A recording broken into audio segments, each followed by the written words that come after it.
ಶ್ರೀಪಾದಗಳಿಗೆ ಅನಂತ ಕೋಟಿ ದೀರ್ಘದಂಡ ನಮಸ್ಕಾರಗಳನ್ನು ಸಲ್ಲಿಸುತ್ತಾ ಈ ಪಾಠದ ಸಾನ್ನಿಧ್ಯವನ್ನು ವಹಿಸಿರುವಂತಹ ಶುದ್ಧ ಬ್ರಹ್ಮ ಪೀಠದ ಶುದ್ಧ ಬ್ರಹ್ಮ ಸದ್ಗುರು ಶ್ರೀ ಶರಣಬಸವ ಮಹಾಸ್ವಾಮಿಗಳ ಶ್ರೀಪಾದಗಳಿಗೂ ದಂಡವತ್ ಪ್ರಣಾಮಗಳನ್ನು ಅರ್ಪಿಸಿ ಈ ಪಾಠದಲ್ಲಿ ಉಪಸ್ಥಿತರಿದ್ದು ಆಲಿಸುತ್ತಿರುವ ಸಮಸ್ತ ಶುದ್ಧ ಬ್ರಹ್ಮರೇ ನಿಮ್ಮೆಲ್ಲರ ಆತ್ಮಚೇತನಕ್ಕೆ ಶರಣಾರ್ಥಿಗಳು.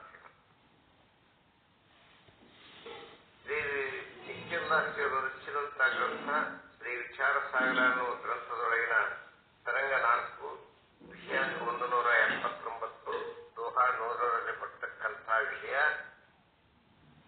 ಆವಾಸನ ಸಪ್ತ ಅವಸ್ಥೆಗಳು.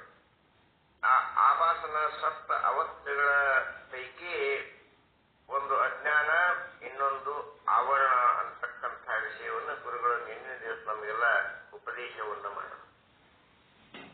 ಉತ್ತಮಾಧಿಕಾರಿಯಾದಂತಹ ತತ್ವದೃಷ್ಟಿಗೆ ಉಪದೇಶವನ್ನು ಮಾಡ್ತಾ ಇದ್ದಾರೆ.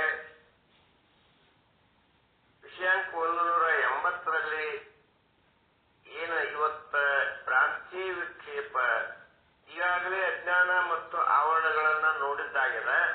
ಇವತ್ತ ಭ್ರಾಂತಿ ವಿಕ್ಷೇಪ, ಈ ಜೀವ ಮತ್ತು ಈಶ್ವರ ಜಗತ್ ಇವು ಮೂರು ಭ್ರಾಂತಿ ಆಗ್ಯದ. ಜೀವ ಈಶ್ವರ ಜಗತ್ತು ಕುರಿತು ತಿಳಿಯಬೇಕಾದ್ರೆ ಮೊದಲ ಕಾಣುವುದನ್ನ ಮೊದಲು ಹಿಡಿ, ನಂತರ ಕಾಣಲಾರ್ದನ್ನ ಹುಡುಕಾಡು. ಹಾಗಾದ್ರೆ ಕಣಿ ಕಾಣುವುದು ಯಾವುದು ಅಂದ್ರೆ ಕಣಿಗೆ ಕಾಣುವುದು ಪ್ರತ್ಯಕ್ಷ ಗುರು. ಆ ಗುರು ನಮಗ ಮುಂದೆ ದಾರಿ ತೋರುತ್ತಾನ. ಅವನು ಪಾದಕ್ಕೆ ಶರಣಾದೇವು ಅಂತಂದ್ರ ಆತ ಏನ್ ಮಾಡ್ತಾನ, ನಮಗ ಮುಂದಿನ ದಾರಿಯನ್ನು ತೋರಿಸ್ತಾನ. ನಮ್ಮೊಳಗ ಜ್ಞಾನ ಇಲ್ಲ, ಅದಕ್ಕ ಸಂಪೂರ್ಣ ಅಜ್ಞಾನ ತುಂಬಿರ್ತದ. ಬರೀ ದುಡಿದು ಒಂದು ಸಂಬಳದಾಗ ಅವತ್ತಿನ ಊಟ ಹೆಂಡ ಮಾಡ್ಕೊಳ್ಳೋದು, ದೇಹದ ಅಗತ್ಯವನ್ನು ಪೂರೈಸಿಕೊಳ್ಳೋದು, ಮಲ್ಕೊಳ್ಳೋದು, ಮತ್ ಮುಂಜಾನೆ ಎದ್ದು ಮತ್ತೆ ದುಡಿಲಾಕ ಹೋಗುದು, ಇದನ್ನ ಬಿಟ್ಟು ಏನೇನು ಗೊತ್ತಿಲ್ಲ. ಇಂಥವ್ರಿಗೆ ಏನಂತಾರೋ ಅಜ್ಞಾನಿಗಳು ಅಂತ ಹೇಳ್ತಾರೆ. ಅವ್ರಿಗೆ ದೇವರಂದ್ರೂ ಗೊತ್ತಿಲ್ಲ, ಶಾಸ್ತ್ರ ಅಂದ್ರೂ ಗೊತ್ತಿಲ್ಲ, ಗುರು ಅಂದ್ರೂ ಗೊತ್ತಿಲ್ಲ, ಗ್ರಂಥ ಅಂದ್ರೂ ಗೊತ್ತಿಲ್ಲ, ಏನೂ ಗೊತ್ತಿಲ್ಲ. ಬರೀ ದುಡಿದದ, ಮಲ್ಕೊಳ್ಳೋದ, ಹೇಳೋದ, ಹೋಗೋದ, ದುಡಿದದ, ತರೋದ, ತಿನ್ನೋದ, ಇದೇ ಕೆಲಸ ಇರ್ತ ಅಷ್ಟೇ. ಮತ್ತೊಂದು ವಿಚಾರಣೆ ಅವ್ರೇನೂ ಮಾಡ್ತಾ ಇಲ್ಲ. ಅದಕ್ಕ ಕಂಡದ್ದನ್ನು ಹಿಡಿಯಲಾಗದೆ ಕಾಣುವುದರ ಬೆನ್ನು ಹಚ್ಚಿ ಹೊಳೆದಿದರು ನೋಡ ಅಂದಂಗ, ಯಾವುದು ಕಾಣೋದಿಲ್ಲ ಅದನ್ನ ಹುಡುಕ್ತಾ ಹೋಗಬೇಡ. ನಿನಗೆ ಕಾಣುವುದನ್ನು ಮೊದಲು ಹಿಡಿ, ಆಮೇಲೆ ಕಾಣುತ್ತನ್ನು ಏನದ ಪಡ್ಕೋ. ಇಲ್ಲಿ ಮೊದಲು ಸುಲಭದ ಸಿಗುವುದು ಯಾವುದಂದ್ರೆ ಗುರು ಸಿಗ್ತಾನ. ಅದಕ್ಕೆ ನಮಗೆ ಜ್ಞಾನ ಇಲ್ಲ ಅಂತ ಗೊತ್ತಾದ ಮೇಲೆ ಆ ಅಜ್ಞಾನವನ್ನ ಕಳ್ಕೊಂಡು ಜ್ಞಾನವನ್ನು ಪಡ್ಕೋಬೇಕಾಗ್ತದ. ಅದಕ್ಕೆ ಪ್ರಯತ್ನ ಮಾಡಬೇಕು. ಗೊತ್ತಿಲ್ಲದ ವಸ್ತು ಗೊತ್ತಾಗಬೇಕಾದ್ರ ಅದು ಯಾರಿಗೆ ಗೊತ್ತಾದ ಅಂದ್ರ ನಮ್ಮೊಳಗಿನ ಅರಿವಿಗೆ ಗೊತ್ತಾಗ್ಯದ. ಇಲ್ಲಿ ನಮಗ ನಮ್ಮೊಳಗಿನ ಅರಿವಿಗೆ ಗೊತ್ತಾಗ್ಯದ. ಇಷ್ಟು ದಿವಸ ಅಜ್ಞಾನದೊಳಗಿದ್ದೆವು. ಈಗ ದೇವರಪ್ಪ ಗುರು ಅದನ್ನ ನಾವು ಸ್ವಲ್ಪ ತಿಳ್ಕೋಬೇಕು ಅಂತಕ್ಕಂಥದ್ದು ನಮ್ಮೊಳಗೆ ಅರಿವು ಬಂದದ.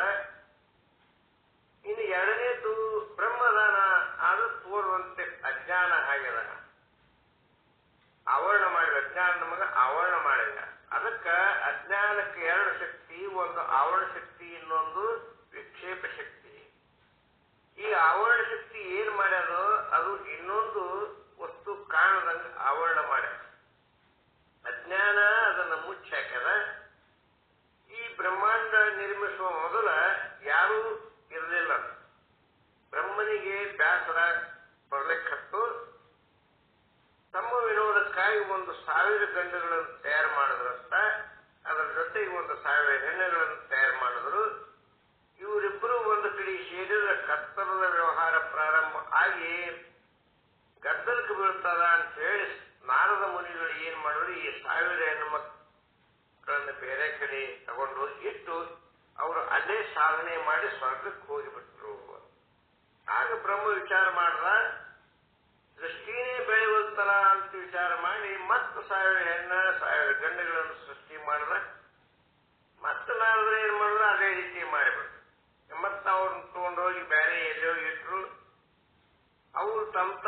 ಭಾವನೆಯನ್ನು ಮಾಡಿ ಮತ್ತೆ ಅವರು ಸ್ವರ್ಗಕ್ಕೆ ಹೋದರು.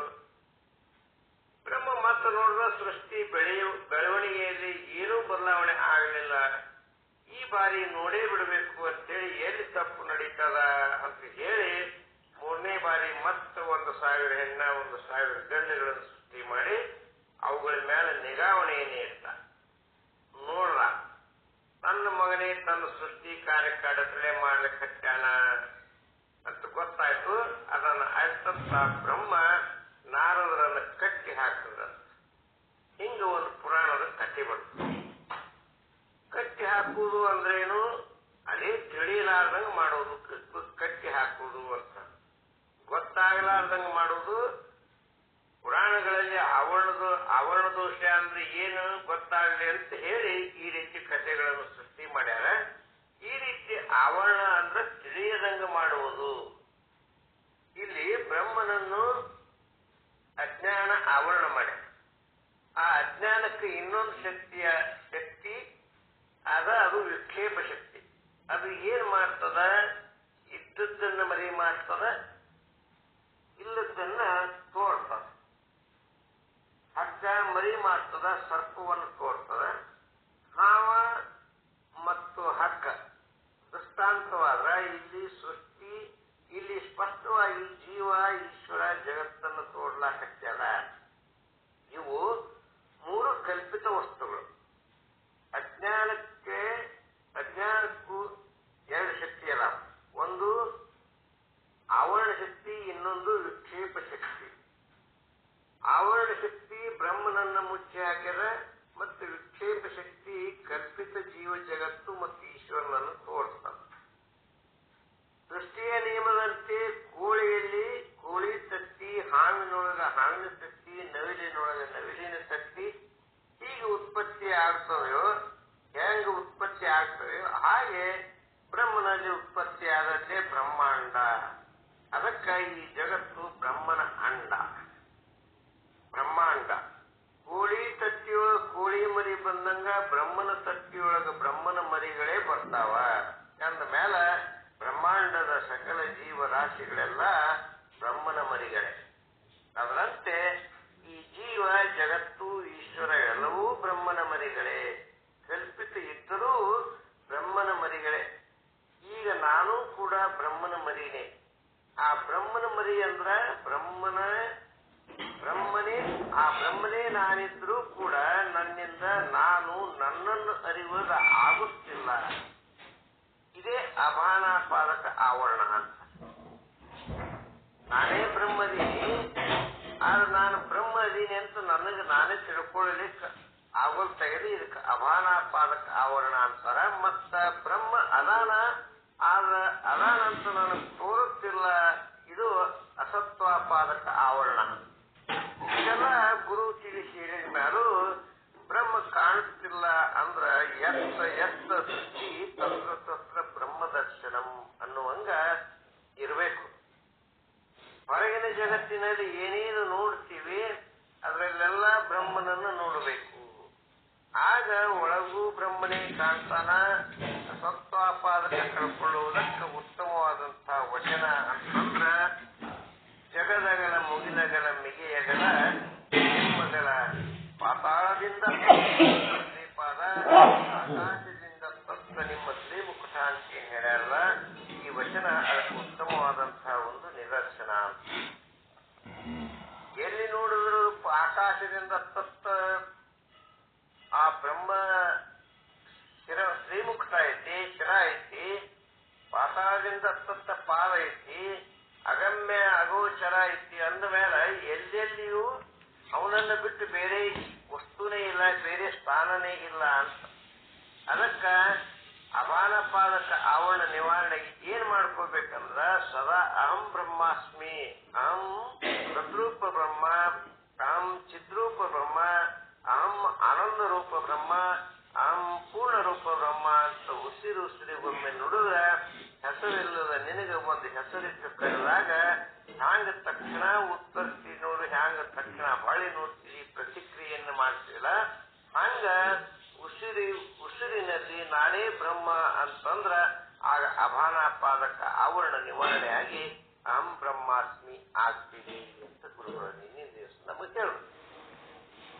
ಅಜ್ಞಾನದ ಆವರಣ ಕಳ್ಕೊಳ್ಳಾಕ ಏನ್ ಮಾಡಬೇಕು ಅಂದ್ರ ಅದಕ್ಕೊಂದು ವಚನ.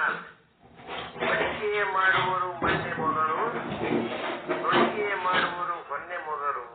ಗಡಿಗೆ ಮಾಡ್ಬೇಕಂದ್ರ ಮೊದಲ ಮಣ್ಣು ಬೇಕು, ಕೆಸರು ಬೇಕು, ಅಂದ್ರೆ ಗಡಿಗೆ ಮಾಡ್ಲಿಕ್ಕೆ ಬರ್ತದ.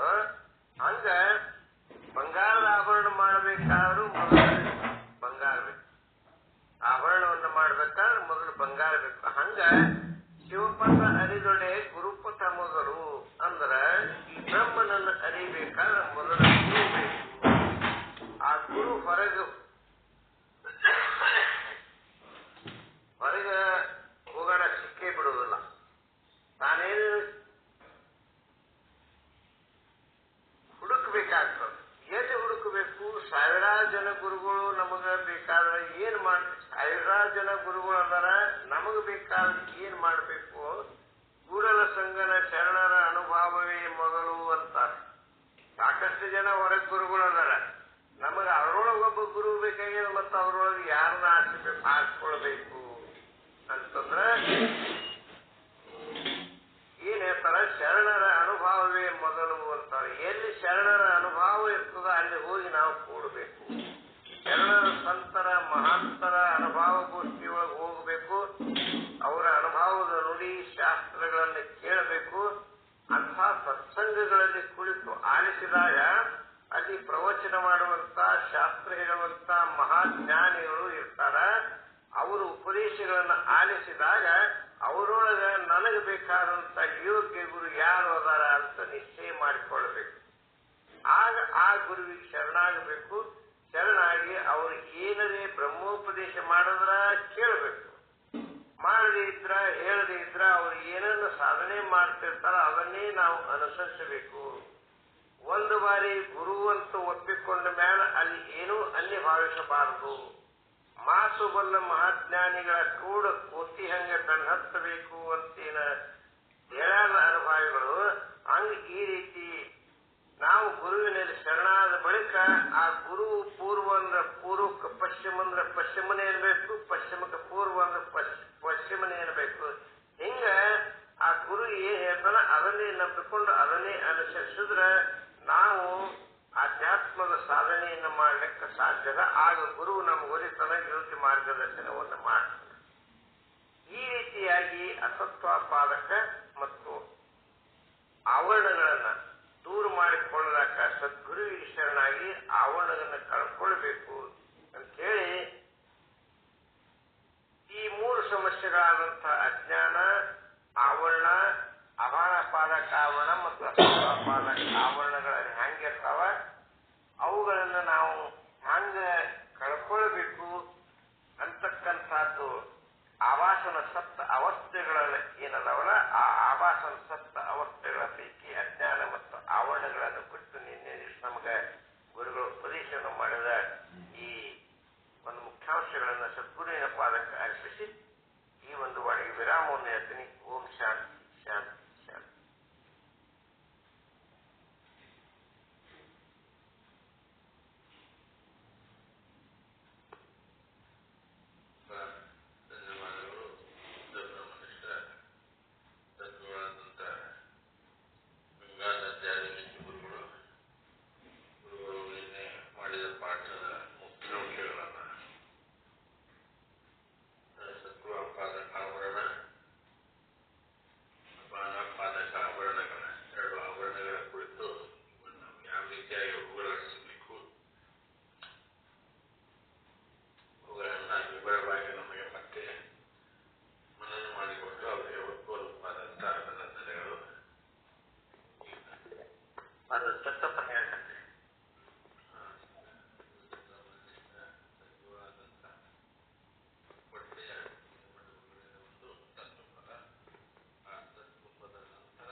ಪಾಠದಲ್ಲಿ ಸಾನ್ನಿಧ್ಯವನ್ನು ವಹಿಸಿದಂತಹ ಪರಮ ಪೂಜ್ಯ ಸ್ತೋತ್ರೇಂದ್ರ ಭಟ್ ಸದ್ಗುರು ಶರಣಬಸವ ಸ್ವಾಮಿಗಳ ಪಾದಾರವಿಂದಗಳಲ್ಲಿ ನತಮಸ್ತಕನಾಗಿ ಇಂದಿನ ಪಾಠದಲ್ಲಿ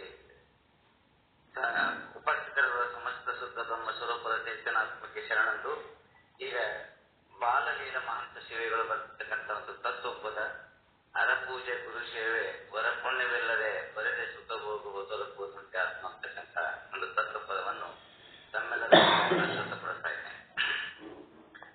ಅರಪೂಜೆ ಗುರು ಸೇವೆ ವರ ಪುಣ್ಯವಿಲ್ಲದೆ ಅರಪೂಜೆ ಗುರು ಸೇವೆ ವರ ಪುಣ್ಯವಿಲ್ಲದೆ ಬರಿದೆ ಸುಖ ಭೋಗವು ದೊರಕುವುದುಂಟೆ ಆತ್ಮ. ಅರಪೂಜೆ ಗುರು ಸೇವೆ ವರ ಪುಣ್ಯವಿಲ್ಲದೆ ಬರಿದೆ ಸುಖ ಭೋಗವು ದೊರಕುವುದುಂಟೆ ಆತ್ಮ.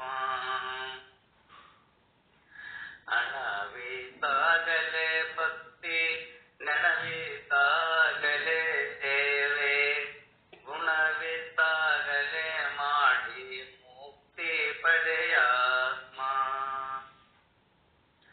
ಒಣ ಮಾತಾಡಿದರೆಲ್ಲ ಸಣಿ ಹರಿದು ಹೋಗುವುದೇ ವಿನಯನೊಲಿಸುವುದು ಬಹುಕರ ಕಷ್ಟಾತ್ಮ. ಅರಪೂಜೆ ಗುರು ಸೇವೆ ಪುಣ್ಯವಿಲ್ಲದೆ ಬರಿದೆ ಸುಖ ಭೋಗವು ದೊರಕುವುದುಂಟೆ ಆತ್ಮ. ಇಂದನ ಪುಣ್ಯವನ್ನು ಹಿಂದೊಂದುಡಬೇಕು ಇಂದಿನ ಪುಣ್ಯವನ್ನು ಮುಂದೊಂದುಡಬೇಕಾತ್ಮ. ಬಂಧನವೇ ಇದಕ್ಕೆ ಹಿಂದೂದರನಾಣೆಯ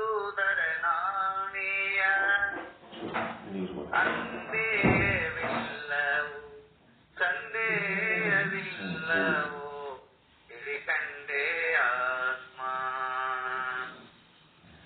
ಅರಪೂಜೆ ಗುರು ಸೇವೆ ವರ ಪುಣ್ಯವಿಲ್ಲದೆ ಬರಿದೆ ಸುಖ ಭೋಗವು ದೊರಕುವುದುಂಟೆ ಆತ್ಮ. ಅರಿಯಾಗ ಸುರರೆಲ್ಲ ಶರೀರ ದಂಡನೆ ಮಾಡಿ ಪರಮಾತ್ಮ ನೊಲಿಸಿದರು ಸುಗಮವಲ್ಲದೆ ಆತ್ಮ. ಅರಿಯಾದ ಸುರರೆಲ್ಲ ಶರೀರ ದಂಡನೆ ಮಾಡಿ ಪರಮಾತ್ಮ ನೊಲಿಸಿದರು ಸುಗಮವಲ್ಲದೆ ಆತ್ಮ. ನರ ಪಾಪ ಪುಣ್ಯವನ್ನು ನರರ ಶರಗಿಲೆ ಹಾಕಿ ಗುರುಮಾಂತ ಲಿಂಗ ಮರೆಯಾಗುತ್ತಿರುವ ಅರಪೂಜೆ ಗುರು ಸೇವೆ ವರ ಪುಣ್ಯವಿಲ್ಲದೆ ಬರಿದೆ ಸುಖ ಭೋಗವು ದೊರಕುವುದುಂಟೆ ಆತ್ಮ. ಎಲ್ಲ ಮಹಾತ್ಮರಿಗೂ ಶರಣಾಗಿ.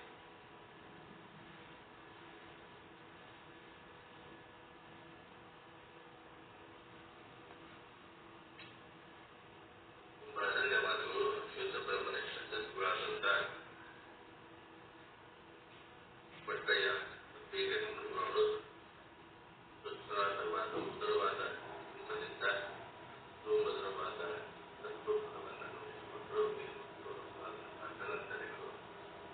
ಈಗ ಗೌರವ ಕಾರಣದಿಂದ ಅಷ್ಟು ನಿರ್ದೇಶಕರು ಮಂತ್ರವನ್ನು ಹೇಳಬೇಕು ಅಂತ ನೆನೆಸ್ಕೊಳ್ತೀವಿ.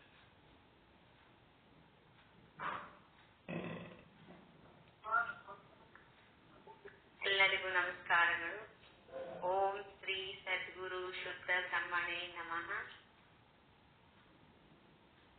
जो सुख नित्य प्रकाश विभू नाम रूप आधार मति न लखई दिहि मद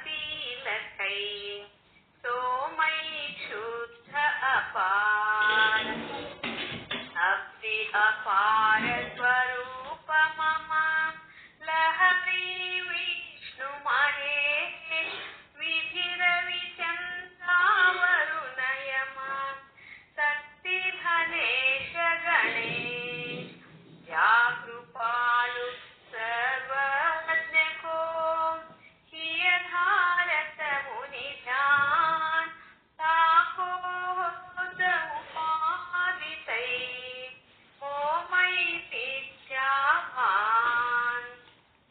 पैति ध्यानै बिन जगत मानव वरिसाम न सैबु जग जगदीव है सोहम आपे बोध चाही जाको सुकृति भजत राम निष्काम तो मेरु है आत्मा ताको करू प्रणाम तो मेरु है आत्मा ताको करू प्रणाम।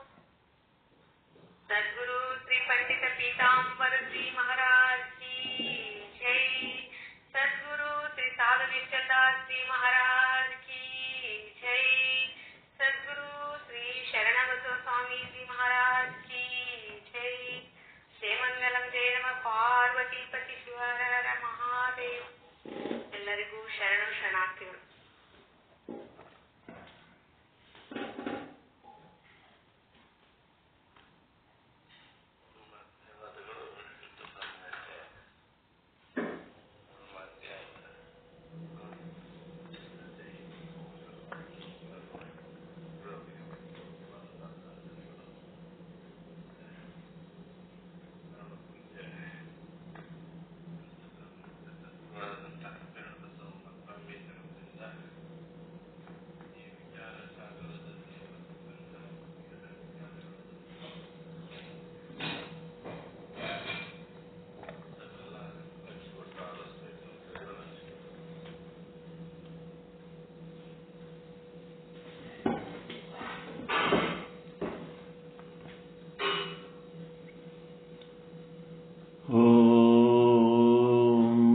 ಸದ್ಗುರು ಶ್ರೀ ಶುದ್ಧ ಬ್ರಹ್ಮಣೇ ನಮಃ.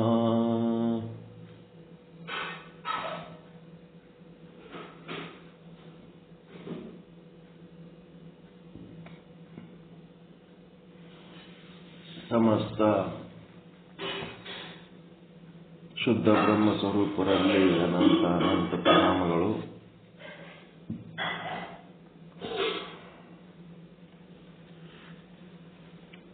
ಶ್ರೀ ವಿಚಾರ ಸಾಗರ 4ನೇ ತರಂಗ ಉತ್ತಮ ಅಧಿಕಾರಿ ತತ್ವದೃಷ್ಟಿ ಮತ್ತು ಆತನ ಸಹೋದರರು ಆದೋ ನಿಶ್ಚಲದಾಸರ ಉಪದೇಶಗಳನ್ನು ಪಡೀತಾ ಇದ್ದಾರೆ. 180ನೇ ವಿಷಯಾಂಕ ಆಭಾಸನ ಸಪ್ತ ಅವಸ್ಥೆಗಳ ಪೈಕಿ 3ನೇ ಅವಸ್ಥೆ ಭ್ರಾಂತಿಯ ವರ್ಣನ. ಭ್ರಾಂತಿಯನ್ನ ಇಲ್ಲಿ ವಿಕ್ಷೇಪ ಅಂತಲೂ ಕರೀತಿದ್ದಾರೆ. ವಿಕ್ಷೇಪದ ವರ್ಣನ. ವಿಕ್ಷೇಪ ಅನ್ನೋ ಶಬ್ದ 3 ರೀತಿ ಬಳಸ್ತಾ ಇದ್ದಾರೆ.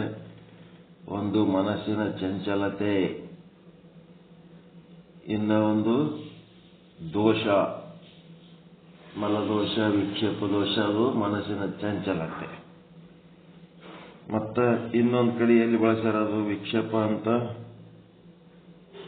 ವಿಕ್ಷೇಪ ಶಕ್ತಿ, ಅಜ್ಞಾನದ ಶಕ್ತಿ. 2 ಶಕ್ತಿಗಳ ಪೈಕಿ ಒಂದು ವಿಕ್ಷೇಪ ಶಕ್ತಿ, ಆವರಣ ಶಕ್ತಿ, ವಿಕ್ಷೇಪ ಶಕ್ತಿ. ಈಗ ಇಲ್ಲಿ ಮುಂದೇನ್ ಮಾಡಿದ ಭ್ರಾಂತಿ ಅಂತ ಏನದಲ್ಲ ಅದನ್ನ ಕೂಡ ವಿಕ್ಷೇಪ ಅನ್ನೋ ಶಬ್ದನೇ ಬಳಸ್ತಾ ಇದ್ದಾರೆ. ನೋಡ್ರಿ ವಿಕ್ಷೇಪ ಹೆಂಗ್ ಬಳಕೆ ಆಗ್ಯದ. ಒಂದೇ ಶಬ್ದ 3 ಅರ್ಥ. ಮತ್ತೆ ಭ್ರಾಂತಿಯ ವರ್ಣನ ಅಂದ್ರೂ ಒಂದೇ, ವಿಕ್ಷೇಪದ ವರ್ಣನ ಅಂದ್ರೂ ಒಂದೇ. ದೋಹ 101ನೇ ದೋಹ ಏನದಂದ್ರೆ, ಜನ್ಮ ಮರಣ ಗಮನಾಗಮನ, ಪುಣ್ಯ ಪಾಪ ಸುಖ ಖೇದ, ನಿಜ ಸ್ವರೂಪ ಮೇ ಬಾನವೈ, ಭ್ರಾಂತಿ ಬಖಾನಿ ವೇದ. ಏನಿಂಗಂದ್ರ ಹುಟ್ಟು ಸಾವುಗಳು, ಪರಲೋಕಕ್ಕೆ ಗಮನ ಮತ್ತು ಇಹಲೋಕಕ್ಕೆ ಆಗಮನ, ಪುಣ್ಯ ಪಾಪಗಳು, ಸುಖ ದುಃಖಗಳು ಮೊದಲಾದ ಸಂಸಾರವು ತನ್ನ ನಿಜ ಸ್ವರೂಪವಾದ ಕೂಟಸ್ಥ ಚೇತನದಲ್ಲಿ ತೋರುತ್ತಿವೆಯಲ್ಲ. ನಿಜ ಸ್ವರೂಪಮೇ ಬಾನವೈ, ಆ ಕೂಟಸ್ಥನಲ್ಲಿ ತೋರ್ಲಕತ್ತಾವ. ವೇದಗಳು ಅವೆಲ್ಲವುಗಳನ್ನ ಭ್ರಾಂತಿ ಅಧ್ಯಾಸ ಅಂತ ವರ್ಣಿಸುತ್ತವೆ. ಕೂಟಸ್ಥನಲ್ಲಿ ಅವು ಇಲ್ಲ, ಆದರೂ ಅವು ತೋರ್ತಾ ಇದ್ದಾವೆ.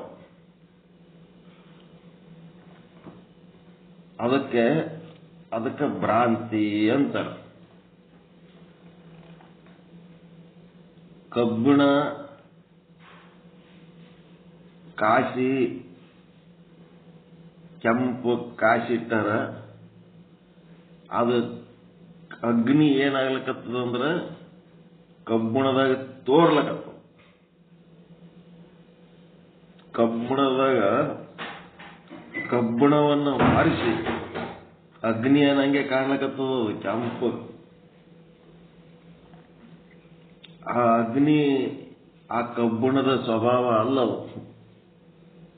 ಅದನ್ನು ಯಾರ್ಯಾರ ಎತ್ತಿಟ್ರೆ ಬೆಂಕಿ ಎಷ್ಟು ವಜ್ಜದಲ್ಲ ಅಂತ. ಬೆಂಕಿ ವಜ್ಜಿ ಇಲ್ಲ, ಕಬ್ಬಿಣ ವಜ್ಜದ. ಮತ್ತ ಬೆಂಕಿ ಸುಡ್ಲಕತ್ತದ ಅಂತೀರಿ, ಅಲ್ಲಿ ಕೈಯ ಹಿಡಿದದ್ದು ಯಾವುದು? ಕಬ್ಬಿಣ ಸುಡಂಗಿಲ್ಲ, ಕಬ್ಬಿಣ ತಣ್ಣಗದ. ಆದ್ರೆ ಏನಾಗ್ಯದ, ಕಬ್ಬಿಣದಾಗ ಅಗ್ನಿ ಗುಣಗಳು ತೋರ್ಲಕತ್ತವ.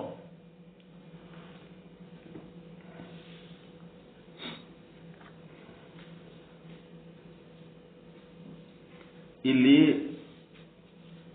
ಇರುವಿಕೆ ಬೇರೆ, ತೋರುವಿಕೆ ಬೇರೆ. ಇಲ್ಲಿಯ ತನಕ 7 ಅವಸ್ಥೆಗಳ ಪೈಕಿ 2 ಮಾತ್ರ ನೋಡಿದ್ದೇವೆ, ಅಜ್ಞಾನ ಮತ್ತು ಆವರಣ ಅಂತ. ಈಗ ವಿಕ್ಷೇಪ. ಜನ್ಮ ಮರಣ ಎಲ್ಲಿ ಇದೆಯೋ, ಏನಿದು ಅಂದ್ರೆ ಎಲ್ಲಿ ಜನ್ಮದ, ಎಲ್ಲಿ ಮರಣದ,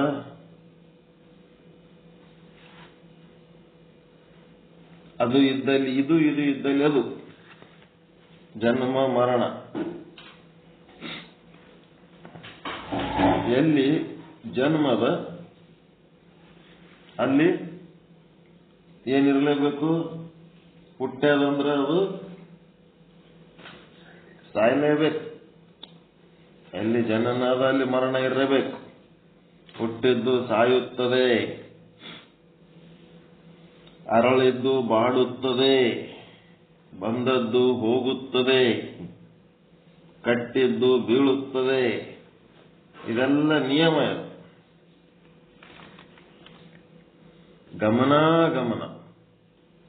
ಗಮನಾಗಮನ ಅಂತಂದ್ರೆ ಒಂದನೇದ್ದು ಜನ್ಮ ಮರಣ, ಎರಡನೇದ್ದು ಗಮನಾಗಮನ.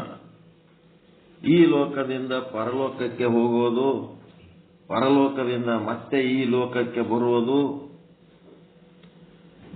ಇವೆಲ್ಲ ಕೂಟಸ್ಥನಾದ ತನ್ನ ನಿಜ ಸ್ವರೂಪದಲ್ಲಿ ತೋರುತ್ತೇವೆ. ಕೂಟಸ್ಥ ಹೋಗವಲ್ಲ, ಬರವಲ್ಲ, ಹುಟ್ಟವಲ್ಲ, ಸಾಯವಲ್ಲ. ಆದ್ರೆ ಅದರೊಳಗೆ ಅದು ತೋರ್ಲಿಕ್ಕತ್ತಾವ. ಜನ್ಮವೇ ಮೊದಲುಗೊಂಡು ಯಾವ ಸಂಸಾರವಿರುತ್ತದೆಯೋ ಅದು ಯಾವ ನಿಜ ಸ್ವರೂಪ ಅಂದರೆ ಕೂಟಸ್ಥನಲ್ಲಿ ಪ್ರತೀತಿ ಆಗುತ್ತಿದೆ. ಇದನ್ನ ವೇದದಲ್ಲಿ ಭ್ರಾಂತಿ, ಶೋಕ, ವಿಕ್ಷೇಪ ಎಂದು ಹೇಳುತ್ತಿದ್ದಾರೆ.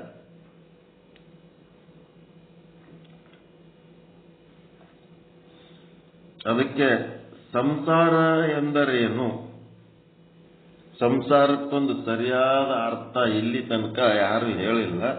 ಇಲ್ಲಿ ಕರೆಕ್ಟಾಗಿ ಹೇಳಕತ್ತಾರ. ಸಂಸಾರ ಅಂದ್ರೆ ಸಮ್ಯಕ್ ಸಮ್ಯಕ್ ಸರತೀತಿ ಸಂಸಾರ. ಬರ್ಕೋಬೇಕಿದು. ಸಮ್ಯಕ್ ಸಮ್ಯಕ್ ಸರತೀತಿ ಸಂಸಾರ.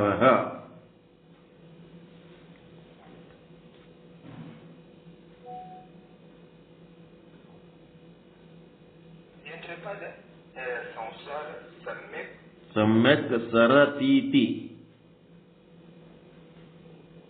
ಸಮ್ಯಕ್ ಸರತೀತಿ ಸರತೀತಿ ಸಮ್ಯಕ್ ಸರತಿ ಇತಿ ಅಂದಂಗದು. ಸಮ್ಯಕ್ ಸರತಿ ಇತಿ ಸಂಸಾರ.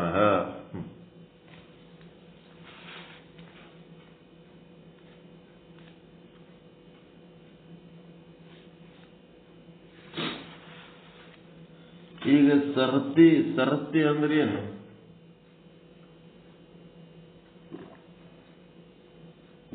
ಸರತಿ ಅಂದ್ರೆ ಏನ್ರಿ? ಸರತಿ ಅಂದ್ರೆ ಏನು? Queue queue queue. ಕ್ಯೂನಾಗ ನಿಂತವ್ರು ಏನ್ ಮಾಡ್ತಾರ? ಸರಿತಿರ್ತಾರ, ಹಂಗೆ ಮುಂದಕ್ಕೆ ಸರಿತಿರ್ತಾರಲ್ರಿ, ಹಂಗೆ ಮುಂದಕ್ಕೆ ಓದ್ತಿರ್ತಾರಲ್ಲ ಕ್ಯೂನಾಗ ನಿಂತವ್ರು. ಹಂಗೆ ಸರ್ ಹಂಗೆ ಚಲಿಸ್ತಿರ್ತಾರ, ಮುಂದೆ ಚಲಿಸ್ತಿರ್ತಾರ. ಸಮ್ಯಕ್ ಅಂದ್ರೆ ಸದಾ ಕಾಲ ಹಂಗೆ ಕಂಟಿನ್ಯೂ. ಅಲ್ಲೇನ್ ಕ್ಯೂನಾಗ ಹೋಗಿ ನಡ್ವರ್ಕ್ ಕುಂದಿರ್ತೀನಿ ಅಂದ್ರೆ ಇಲ್ಲ, ಹಂಗೆ ಸರಿತಾನೆ ಇರ್ತಾರೆ, ಹಂಗೆ ಮುಂದಕ್ಕೆ ಹೋಗ್ತಿರ್ತಾರ. ಇವೆಲ್ಲ ನೋಡ್ಬೇಕು. ಇಡೀ ಬ್ರಹ್ಮಾಂಡದೊಳಗ ಯಾವ್ಯಾವ ಸರಿಲಕತ್ತವ ಅವೆಲ್ಲ ಸಂಸಾರ,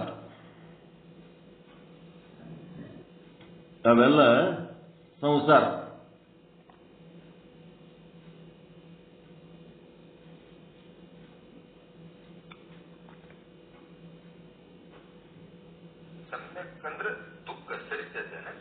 ಸಮ್ಯಕ್ ಅಂತಂದ್ರೆ ಟೋಟಲ್ ಎಲ್ಲ ಕಾಲ, ಎಲ್ಲ ದೇಶ. ಸಮ್ಯಕ್ ದೃಷ್ಟಿ ಅಂತಂದ್ರೆ ಎಲ್ಲ ಸರ್ವವನ್ನ ಒಂದು ಮಾಡಿ ನೋಡೋದು ಸಮ್ಯಕ್. ಒಟ್ಟು ಎಲ್ಲ ಅಂದಂಗದು, ಟೋಟಲ್ ಅಂದಂಗದು ಸಮ್ಯಕ್. ಸಮ್ಯಕ್ ಅನ್ನೋ ಶಬ್ದ ಬಹಳ ಕಡೆ ಬರ್ತದ. ಸಮ್ ಮತ್ತೆ ಎಲ್ಲೆಲ್ಲಿ ಯೂಸ್ ಆಗ್ತದ ಅದೆಲ್ಲ ಸಮ್ಯಕ್ಕೆ. ಇದ್ರಲ್ಲಿ ಏನ್ ಮಾಡೋದು? ಸದಾ ಕಾಲ ಸರಿಯುತ್ತಿರೋದು. ಸಮ್ಯಕ್ ಸರತಿ ಇತಿ ಸಂಸಾರ.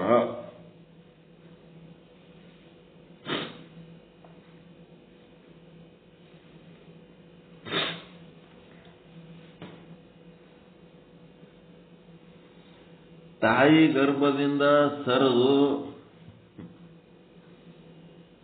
ಭೂಮಿಗೆ ಬಂತಿ ಜೀವ. ಭೂಮಿಗೆ ಬಂದ ಜೀವ ಸರಿಯುತ್ತಾ ಏನಾಯ್ತು? ಬಾಲಕ ಸ್ವರೂಪ ಪಡ್ಕೊತ್ತು. ಬಾಲಕ ಸರಿಯುತ್ತಾ ಏನಾದ? ಯುವಕ ಆದ. ಯುವಕ ಸರಿಯುತ್ತಾ ಏನಾದ? ಮುದುಕ ಆದ. ಮುದುಕರಾಗಿ ಸರಿಯುತ್ತಾ ಹೆಣ ಆದ, ಮರಣ. ಮತ್ತೇನಾದ? ಪಂಚಭೂತಗಳು. ಈ ಪಿಂಡಾಂಡದ ಪಂಚಭೂತಗಳು ಬ್ರಹ್ಮಾಂಡದ ಪಂಚಭೂತಗಳೊಳಗೆ ಲೀನ್ ಆಗಿಬಿಟ್ಟವು. ಪಂಚಭೂತಗಳೊಳಗೆ ಲೀನ್ ಆಗಿ ಮತ್ತೇನಾಯ್ತು?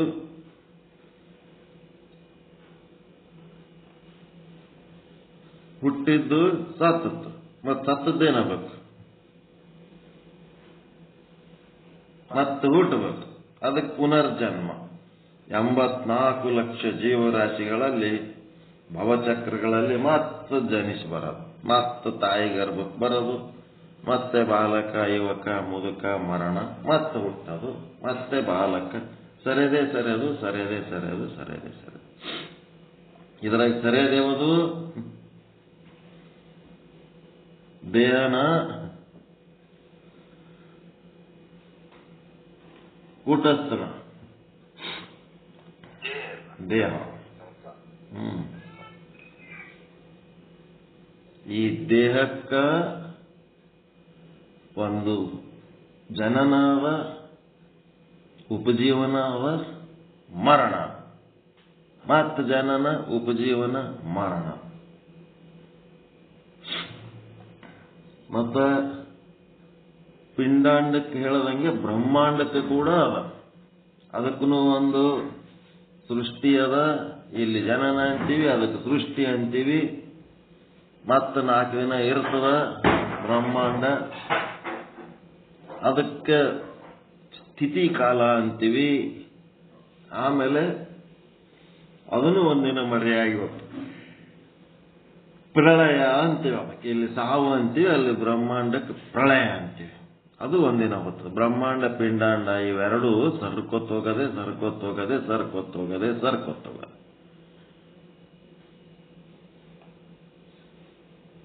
ಆ ಬ್ರಹ್ಮಾಂಡ ಮತ್ತು ಪಿಂಡಾಂಡಗಳ ಮಾಲೀಕರು ಜೀವ ಈಶ್ವರರು. ಅವು ಸೃಷ್ಟಿಯಾದಾಗ ಕೆಲಸಕ್ಕೆ ಬರ್ತಾರ. ಸೃಷ್ಟಿ ಆಗಲಿಲ್ಲ, ಪ್ರಳಯ ಹೋಯ್ತಂತಂದ್ರೆ ಅವರು ಅವ್ಯಕ್ತ ಬ್ರಹ್ಮನೊಳಗ ಲೀನಾಗಿರ್ತಾರ. ಈಗ ಒಂದು ಫ್ಯಾಕ್ಟ್ರಿ ಬಂದಾಯ್ತು ಅಂತಂದ್ರೆ ಅದರ ಲೇಬರ್ಗಳು ಎಲ್ಲೆಲ್ಲಿ ಹೋಗ್ತಾರೋ, ಎಕಡೆ ಹೋಗ್ತಾರೆ ಯಾರಿಗೆ ಗೊತ್ತು. ಮತ್ತೆ ಫ್ಯಾಕ್ಟ್ರಿ ಚಾಲು ಆಯ್ತು ಅಂದ್ರೆ ಮತ್ತೆ ಬರ್ತಾರೆ. ಬಂದ ಚಾಲು ಆದ್ಮೇಲೆ ಅವೇ ಲೇಬರ್ ಮತ್ತೆ ಬರ್ತಿರ್ತಾರೆ, ಅವೇ ಲೇಬರ್ ಮತ್ತೆ ಹೋಗ್ತಿರ್ತಾರೆ. ಈಗ ವಿಧಾನಸೌಧದಾಗ ಗವರ್ನರ್ ಏನ್ ಮಾಡ್ತಾನ, ಸರ್ಕಾರವನ್ನ ವಜಾ ಮಾಡಿಬಿಟ್ಟ ಅಂತಂದ್ರ ಅಲ್ಲೇನು ಹೊರ ಒದರ್ತಿರ್ತಾರಲ್ಲ ಎಲ್ಲರೂ ಕೂತು. ಅವನಿಗೆ ಇವ ಬೈ, ಇವನಿಗೆ ಅವ ಬೈ, ಏನ್ ಮಾಡ್ತಾರ ಏನೋ ಏನೇನೋ ಮಾಡಿ ವಜಾ ಮಾಡಿದ್ನಂದ್ರೆ ಅವರೆಲ್ಲ ಎಕಡೆ ಬಿಡ್ತಾರ. 100 ಜನ MLAಗಳು, 100 ಜನ MP ಗಳು ಎಕಡೆ ಹೋಗ್ತಾರೋ ಅವ್ರವ್ರ ಊರಿಗೆ ಹೋಗ್ಬಿಡ್ತಾರ ಅವ್ರು. ಮತ್ ಕಾರ್ಯಕ್ಷೇತ್ರ ಎಲ್ಲ ತಮ್ಮ ಊರಿಗೆ ಹೋಗ್ತಾರ ಅವ್ರು. ಕಾರ್ಯಕ್ಷೇತ್ರ ಅಂದ್ರೆ ಎಲ್ಲಿ ಎಲೆಕ್ಷನ್ ನಿಂದಿರ್ತಾರ ಅಲ್ಲಿ ಕಾರ್ಯಕ್ಷೇತ್ರ. ಅವರು ಆರಿಸಿ ಬಂದ ಜಾಗ ಕಾರ್ಯಕ್ಷೇತ್ರ. ಎಲ್ಲೆಲ್ಲೋ ನಿಂತು ಅವ್ರವ್ರ ಕೆಲಸ ಮಾಡ್ತಾರಲ್ಲ ಅದಕ್ಕೆ ಕಾರ್ಯಕ್ಷೇತ್ರ. ತಮ್ಮ ಊರಿಗೆ ಹೋಗ್ತಾರೆ, ತಮ್ಮ ಮನಿ ಮಠ ಎಲ್ಲವ ಅಲ್ಲಿ ಹೋಗ್ಬಿಡ್ತಾರ ಅಷ್ಟೇ. ಮತ್ತೆ ಎಲೆಕ್ಷನ್ ನಿಂತು ಆರಿಸಿ ಬಂದ್ರ ಮತ್ತೆ ಬರ್ತಾರೆ, ಮತ್ತೆ ಸರ್ಕಾರ ರಚನೆ ಐತೆ ಮತ್ತೆ ಬರ್ತಾರೆ. ಹಂಗೆ ಸರಿತಾ ಇರೋದು ಸರಿತಾ ಇರೋದು ಸರಿತಾ ಇರೋದು ಎಲ್ಲ ಸರಿ. ಇಡೀ ಜಗತ್ತೆಲ್ಲ ಸರಿತಾ ಇರ್ತವೆ. ಪಂಚಮಹಾಭೂತಗಳ ಸರಿತಿರ್ತವೆ, ಸೂರ್ಯ ಚಂದ್ರಾದಿಗಳ ಸರಿತಿರ್ತವೆ. ಎಲ್ಲ ಸರಿಯದೆ ಸರಿಯದೆ ಸರಿಯದೆ ಸರಿಯದೆ. ಅದಕ್ಕೆ ಏನಂತಾರೆ, ಈ ಸರಿತಾ ಇರೋ ಕಾರಣಕ್ಕೆ ಇದು ಹಿಂಗೆ ಇರ್ತದೆ ಅನ್ಕೋಬೇಡಪ್ಪ, ಎಲ್ಲ ಚೇಂಜ್ ಆಗ್ತಿರ್ತದ, ಇದು ಹಿಂಗೆ ಇರ್ತದ ಅಂತೇಳಿ ಅನ್ಕೊಂಡು ನೀನು ಇದನ್ನು ನಂಬಿಕೊಂಡೆ ಅಂತಂದ್ರೆ ಇದು ಚೇಂಜ್ ಆಗಿ ಒಂದು ದಿನ ಇಲ್ಲದಂಗೆ ಆಗ್ತದ. ಇದನ್ನು ನಂಬಬೇಡ. ಸಂಸಾರವೆಂಬುದು ಗಾಳಿಯ ಸೊಡರು, ಗಾಳಿಗಿಟ್ಟು ದೀಪ ಇದ್ದಂಗೆ. ಇದನ್ನು ನಂಬಬೇಡ, ಇದನ್ನು ನಂಬಿ ಕೆಡಬೇಡ ಎಲ್ಲೋ ಮನುಜ.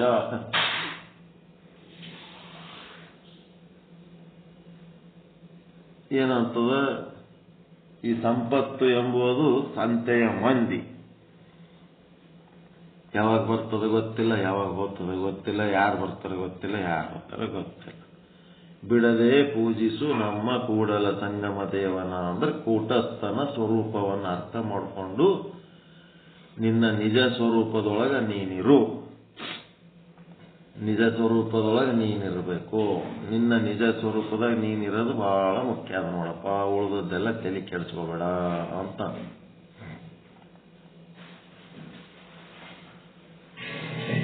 ನಿಜ ಸ್ವರೂಪದಾಗ ನೀನಿರು ಅಂದ್ರೆ ಮೊದಲು ನಿಜ ಸ್ವರೂಪ ಅರ್ಥ ಮಾಡ್ಕೋಬೇಕ ಬೇಡ. ಬಿಡದೆ ಪೂಜಿಸು ಕೂಡಲ ಸಂಗಮ ದೇವನ ಅಂದ್ರೆ ಏನು, ಯಾರನ್ನು ಪೂಜೆ ಮಾಡೋದಕ್ಕೆ ಗೊತ್ತಾಗಲ್ಲ. ಯಾವುದು ಸರಿಯಂಗಿಲ್ಲ, ಮತ್ತ ಯಾವುದು ಈ ಸರಿಯುವ ಎಲ್ಲ ಸಂಸಾರಕ್ಕೆ ಆಧಾರವಾಗಿ ನಿಂತದ, ಅಧಿಷ್ಠಾನವಾಗಿ ನಿಂತದ, ಅದನ್ನು ಪೂಜಿಸು, ಅದನ್ನು ತಿಳ್ಕೋ. ಅದು ತಿಳಿದದ ಇಲ್ಲ ನಿಮಗೆ. ಸರಿಲಾರ್ದಂಗ ಇದ್ದು ಎಲ್ಲ ಸರಿಯುವ ವಸ್ತುಗಳಿಗೆ ಆಧಾರವಾಗಿರುವುದು, ಅಧಿಷ್ಠಾನವಾಗಿರುವುದು ಯಾವುದು? ಪಿಂಡಾಂಡದಲ್ಲಿ ಯಾವುದು ಅಂಥದ್ದು? ಕೂಟಸ್ಥ, ಸಾಕ್ಷಿ, ಪ್ರತ್ಯೇಗಾತ್ಮ ಅಂತ. ಬ್ರಹ್ಮಾಂಡದೊಳಗ ಬ್ರಹ್ಮಚೇತನ, ಕೂಟಸ್ಥ ಚೇತನ. ಇವನ್ನ ತಿಳ್ಕೊಂಡು ಅವದ್ರ ಕಡೆ ಲಕ್ಷ್ಯ ಕೊಡಪ್ಪ. ನೀನ್ ಯಾವಾಗರ ಕಡೆ ಲಕ್ಷ್ಯ ಕೊಟ್ಟು ನೀನ್ ಏನಾರ ಆಗ್ಲಕ್ ಹೋಗ್ಬೇಡ, ಏನು ಮಾಡ್ಕೊಳಕ್ ಹೋಗ್ಬೇಡ. ಇದು ಅರ್ಥ ಮಾಡ್ಕೊಂಡ್ರೆ ಸರಿ. ಅರ್ಥ ಆಗಿಲ್ಲ ಅಂದ್ರೆ ಚಂದ ಕೇಳ್ರಿ. ಸುಮ್ಮನೆ ಕೇಳಿ ಕೇಳಿ ಕೇಳಿ ಕೇಳಿ ಅರ್ಥನೇ ಮಾಡ್ಕೊಳ್ಳಿಲ್ಲ ಅಂತಂದ್ರೆ ಅದಕ್ಕೆ ಬರ್ತದೆ. 3 ಮಂದಿ ಹೆಣ್ಮಕ್ಳು 10 ಮುಡುಗನ ಜೋಡಾಗಿ ತಂಡಾಗಿ ಓದ್ತಿದ್ರ. ಅವ್ರ ಗಾಂಡದೇವ್ರ ಬಗ್ಗೆ ಅವ್ರು ಮಾತಾಡ್ಕೊತಿದ್ರತ್ತು. ಒಬ್ಬಾಕಿ ಏನಂದಳಂತ, ಏನ್ ನಿಮ್ ಗಾಂಡದೇವ್ರು ಭಾರಿ ದೊಡ್ಡ ಲಕ್ಕಿ ಬಿಡು, ನಿಮ್ ಗಂಡದೇವರು ದೊಡ್ಡ ಪಂಡಿತರು, ನನ್ನ ಗಂಡ ಒಟ್ಟ ಆ ವಿಷಯದಾಗ ಒಟ್ಟ ತೆಲಿನೇ ಕೆಲಸಗಳು. ಅವ್ ಬರೇ ದುಡಿಯೋದು, ರೊಕ್ಕ ತರೋದು, ತನಗೊಂದಿಟ್ಟು ಮಜಾ ಮಾಡೋದು, ನಮ್ಗೊಂದಿಟ್ಟು ಕೊಡೋದು, ಆಯ್ತು ಬರೇ ಇದೇ ಮಾಡೋದು, ಉಣೋದು, ಮಕ್ಕಳು ಇದೇ ಮಾಡ್ತಾನೆ. ನಿಮ್ಮ ಮನೆಯವರು ಎಲ್ಲ ಎಂತ ಹೆಸರು, ಎಲ್ಲ ಬ್ಯಾನರ್ನಾಗ ಅಲ್ಲಿ ಇಲ್ಲಿ ಎಷ್ಟು ಹೆಸರ, ಏನು ನಿಮ್ಮ ಮನೆಯವರು. ಆಕಿ ಏನೋ ಒಬ್ಬಾಕಿ ಇನ್ನೊಬ್ಬಕ್ಕೆ ಏನು ಹೇಳಂತ, ಹಂಗಿರೋದೇ ಭಾಳ ಚಲೋ ಬಿಡ. ಆ ಕಡೆ ನನ್ನ ಗಂಡ ದೊಡ್ಡ ಹೆಸರು ಗಳಿಸಂಗಿ ಹೆಂಗ್ ಗಳಿಸಂಗ್ ಗೊತ್ತೇನು? ನನ್ನ ಗಂಡ ದೊಡ್ಡ ಹೆಸರು ಗಳಿಸನ ಹೆಂಗ್ ಗಳಿಸಂಗ್ ಗೊತ್ತೇನಂತ. ಹೆಂಗ್ ಗಳಿಸನ ಅಂತಂದ್ರ ಅವ ಹೇಳಿದ್ದು ಯಾರಿಗೆ ತಿಳಿಲಾರ್ದಂಗೆ ಹೇಳ್ತಾನೆ ಪ್ರವಚನ. ಎದೆದರನವರೆ ಹಾರಡಿರೋ ಶ್ಲೋಕಗಳು ಅವು ಇವು ತಗೊಂಡು ಹೋಗಿ ಮಂದಿಗೆ ಹೇಳಿಬಿಡ್ತಾನ. ಅವು ಯಾರಿಗೆ ತಿಳಿಲಾರ್ದಂಗಾಗಿ ಅಬಾಬಾಬಾಬಾ ಏನ್ ಪಂಡಿತದಲ್ಲಪ್ಪ ಇವು, ಎಂತ ಬರೀ ಹಾರಡ್ ಬರೋ ಎಂತಿಂತ ಶ್ಲೋಕಗಳು ಬಳಸ್ತಾನ, ಎಷ್ಟು ಜೋರ್ ಒದರ್ತಾನ ವೇದಿಕೆ ಮೇಲೆ, ಕಂಟಿನ್ಯೂಸ್ ಉಸುರು ಬಿಡ್ಲಾರ್ದಂಗೆ ಹೇಳ್ತಾನ. ಅದಕ್ಕ ಅಂತೇಳಿ ಮಂದಿ ತಿಳಿಲಾರ್ದಂಗಾಗಿ ಅವನಿಗೆ ಅಷ್ಟು ದೊಡ್ಡವ ಮಾಡಿಬಿಡ್ತಾನ. ಇನ್ನೊಬ್ಬಾಕಿ ಅಂದಳಂತ, ನಿನ್ನ ಗಂಡನ್ಕಿಂತ ನನ್ನ ಗಂಡ ಏನ್ ಕೇಳ್ತಿದ್, ಇವ ಭಾರಿ ಅವನ್ಕಿಂತ ಇವ ನನ್ನ ಗಂಡ ಭಾರಿ ದೊಡ್ಡ ಪಂಡಿತದನಂತ. ಏನ್ ನಿನ್ ಗಂಡ ಹೆಂಗ್ ದೊಡ್ಡ ಪಂಡಿತ ನನ್ನ ಗಂಡನ್ಕಿಂತ? ನಿನ್ ಗಂಡ ಹೇಳಿದ್ದು ಮಂದಿಗೆ ತಿಳಿಯಂಗಿಲ್ಲ, ಆದ್ರ ಇವ ಹೇಳಿದ್ದು ತನಗೆ ತಿಳಿಯಲ್ಲ ಅಂತ. ಇವ ಏನ್ ನನ್ನ ಗಂಡ ಹೇಳ್ತಾನ ತನಗೆ ತಿಳಿದಿಲ್ಲ, ತನಗೆ ತಿಳಿಲಾರ್ದು ಹೋಗಿ ಮಂದಿಗೆ ಹೇಳಕತ್ತಾನ. ಹಿಂಗಾಗಿ ನನ್ನ ಗಂಡ ನಿನ್ ಗಂಡನ್ಕಿಂತ ಭಾರಿ ದೊಡ್ಡ ಪಂಡಿತ. ಹಿಂಗ ಇದು ಏನಾಗಬೇಕಂತಂದ್ರ ಪಂಡಿತರಾಗದು ಬೇಕಾಗಿಲ್ಲ, ಇಲ್ಲಿ ಕೂಟಸ್ಥನ ಸ್ವರೂಪವನ್ನು ಅರಿಬೇಕಾಗ್ಯದ. ಹೆಂಗದ ನೋಡ್ರಿ, ತಮಗೆ ತಿಳಿಲಾರದೆ ಮಂದಿಗೆ ಹೇಳಿ ಪಂಡಿತರಾಗ್ಬಿಟ್ರೆ ಎಲ್ಲ ಬಹಳ ಮಂದಿ. ತಿಳಿಲಾರ್ದಂಗೆ ಹೇಳಿ ದೊಡ್ಡವರಾಗ್ಯಾರ, ತಮಗೆ ತಿಳಿದಿಲ್ಲ ಮಂದಿಗೆ ಹೇಳಕೊತ ಹೋಗ್ತಾರೆ. ಇವೆಲ್ಲ ದುರದೃಷ್ಟ, ದುರಂತಗಳು. ಕಲಾವಿದರು, ಆರ್ಟಿಸ್ಟ್ಗಳು. ಏನ್ರಿ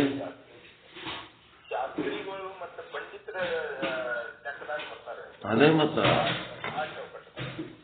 ಹುಗ್ಗಿ ಒಳಗಿಂದು ಹುಟ್ಟು ಊರ್ ಮಂದಿಗೆ ಹುಗ್ಗಿ ನೀಡ್ತದತ್ತ. ಹುಗ್ಗಿ ರುಚಿ ಆ ಹುಟ್ಟಿಗೆ ಗೊತ್ತಿಲ್ಲ ಅಂತ.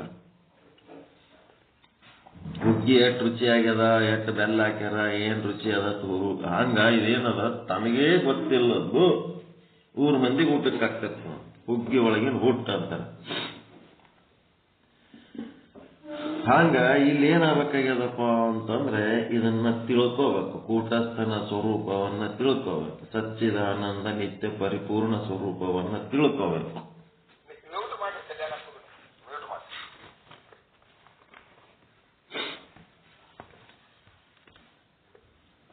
ಸದ್ರೂಪ ಅಂದ್ರೆ ಸದಾ ಕಾಲ ಇರೋದು, ಎಲ್ಲ ಕಾಲ ಎಲ್ಲ ದೇಶದಲ್ಲಿ ಇರೋದು.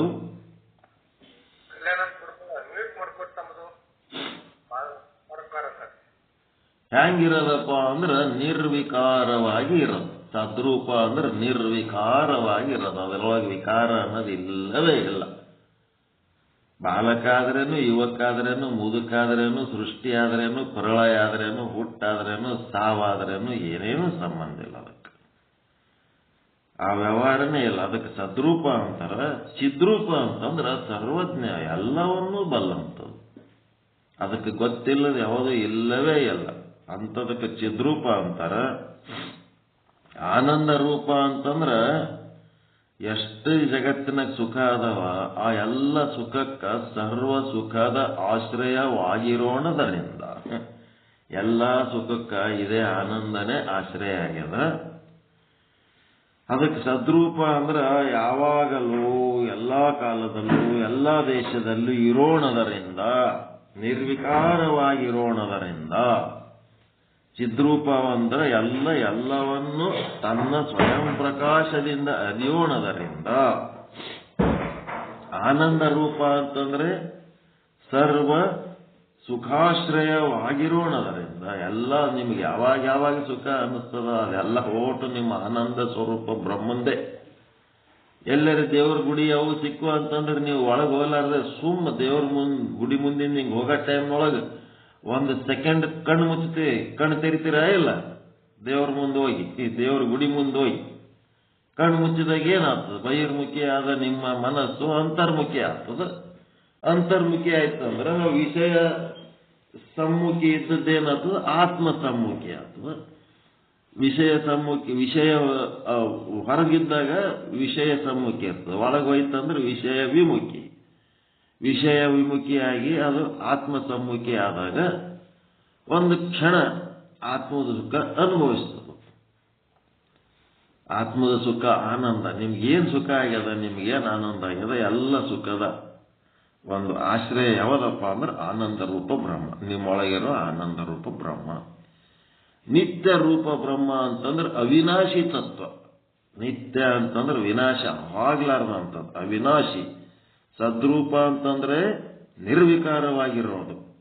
ಇದು ನಿತ್ಯ ರೂಪ ಬ್ರಹ್ಮ ಅಂದ್ರೆ ಅವಿನಾಶಿಯಾಗಿರೋದು, ನಾಶ ಆಗ್ಲಾರ್ದಂಥದ್ದು. ಮತ್ತೆ ಪರಿಪೂರ್ಣ ರೂಪ ಬ್ರಹ್ಮ ಅಂತಂದ್ರೆ ಅದು ಇಲ್ಲದ ದೇಶ ಕಾಲ ಯಾವುದೂ ಇಲ್ಲದಿರೋಣದರಿಂದ. ಹಿಂಗೆಲ್ಲ ಹೇಳಕ್ ಬರಬೇಕು. ಸದ್ರೂಪ ಬ್ರಹ್ಮ ಸ್ವರೂಪ ಅಂದ್ರೆ ಯಾವಾಗಲೂ ಇರೋಣದರಿಂದ, ನಿರ್ವಿಕಾರವಾಗಿ ಇರೋಣದರಿಂದ. ಚಿದ್ರೂಪ ಅಂದ್ರೆ ಎಲ್ಲವನ್ನು ಅರಿಯೋಣದರಿಂದ. ಆನಂದ ರೂಪ ಅಂದ್ರೆ ಸರ್ವ ಸುಖಾಶ್ರಯವಾಗಿರೋಣದರಿಂದ. ನಿತ್ಯ ರೂಪ ಅಂದ್ರೆ ಅವಿನಾಶಿಯಾಗಿರೋಣದರಿಂದ. ಪರಿಪೂರ್ಣ ರೂಪ ಅಂತಂದ್ರೆ ಆ ವಸ್ತು ಕೂಟಸ್ಥ ಬ್ರಹ್ಮ, ಶುದ್ಧ ಬ್ರಹ್ಮ, ಇಲ್ಲದ ದೇಶ ಕಾಲ ಯಾವುದೂ ಇಲ್ಲದಿರೋಣದರಿಂದ. ಈ ರೀತಿ ಹೇಳಕ ಬರಬೇಕು. ಅದಕ್ಕೆ ನೀವು ಋಷಿಗಳು ಹೌದಾ ಅಲ್ಲ? ನೀವು ವೇಷಧಾರಿ ಋಷಿಗಳಲ್ಲ.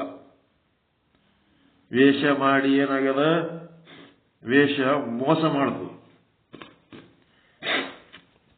ವೇಷ ಮೋಸ ಮಾಡ್ತು. ಆದ್ರೆ ನೀವು ಮೊದಲಿನಕ್ಕಿಂತ ಈಗ ವೈರಾಗ್ಯ ಬಂದದಲ್ರಿ. ವೈರಾಗ್ಯದ ಸುಖ ಅನುಭವಿಸ್ಲಕತ್ತಿರಲ್ಲ. ಆ ವೈರಾಗ್ಯ ಇದ್ದರೆ ಸಾಕು, ಅದೇ ಭಸ್ಮ. ಮೈ ತುಂಬ ಬೂದಿ ಬಳ್ಕೊಂಡಕ್ಕೆ ಒಳಗ ಜಗ್ಗಿ ರಾಗ ಇತ್ತಂದ್ರೆ ತೊಗೊಂಡೇನ್ ಮಾಡ್ತೀರಿ? ವೈರಾಗ್ಯ. ಮತ್ತೆ ಬ್ಯಾಲೆನ್ಸ್ನಾಗಿರೋದು ಬಂದದೆಲ್ಲ, ಸಮಭಾವ, ಚಿತ್ತ ಸಮತೆ. ಅದಕ್ಕೆ ಕಂತೆ ಕಂತೆ ತೊಡತೆ. ಕಂತೆ ಅಂತಂದ್ರೆ ಏನು? ಬಟ್ಟೆ ಹಾಕೋತಿರಲ್ಲ, ಕಾವಿ ಬಟ್ಟೆ, ಅವು ಮೇಲೆ ಹಾಕೋತಿರಲ್ಲ, ಒಟ್ಟು ಏನಾರೋ ಒಂದು ನಿಮ್ಮ ಒಳಗೆ ಏನದ ಶಕ್ತಿ ಅದನ್ನು ತೋರಿಸ್ಕೊಳಕ ಹೊರಗೊಂದು ವೇಷ ಹಾಕೋತಿರಲ್ಲ, ಅದೇ ಕಂತೆ. ಕಂತೆ ತೊಡೋದಂತ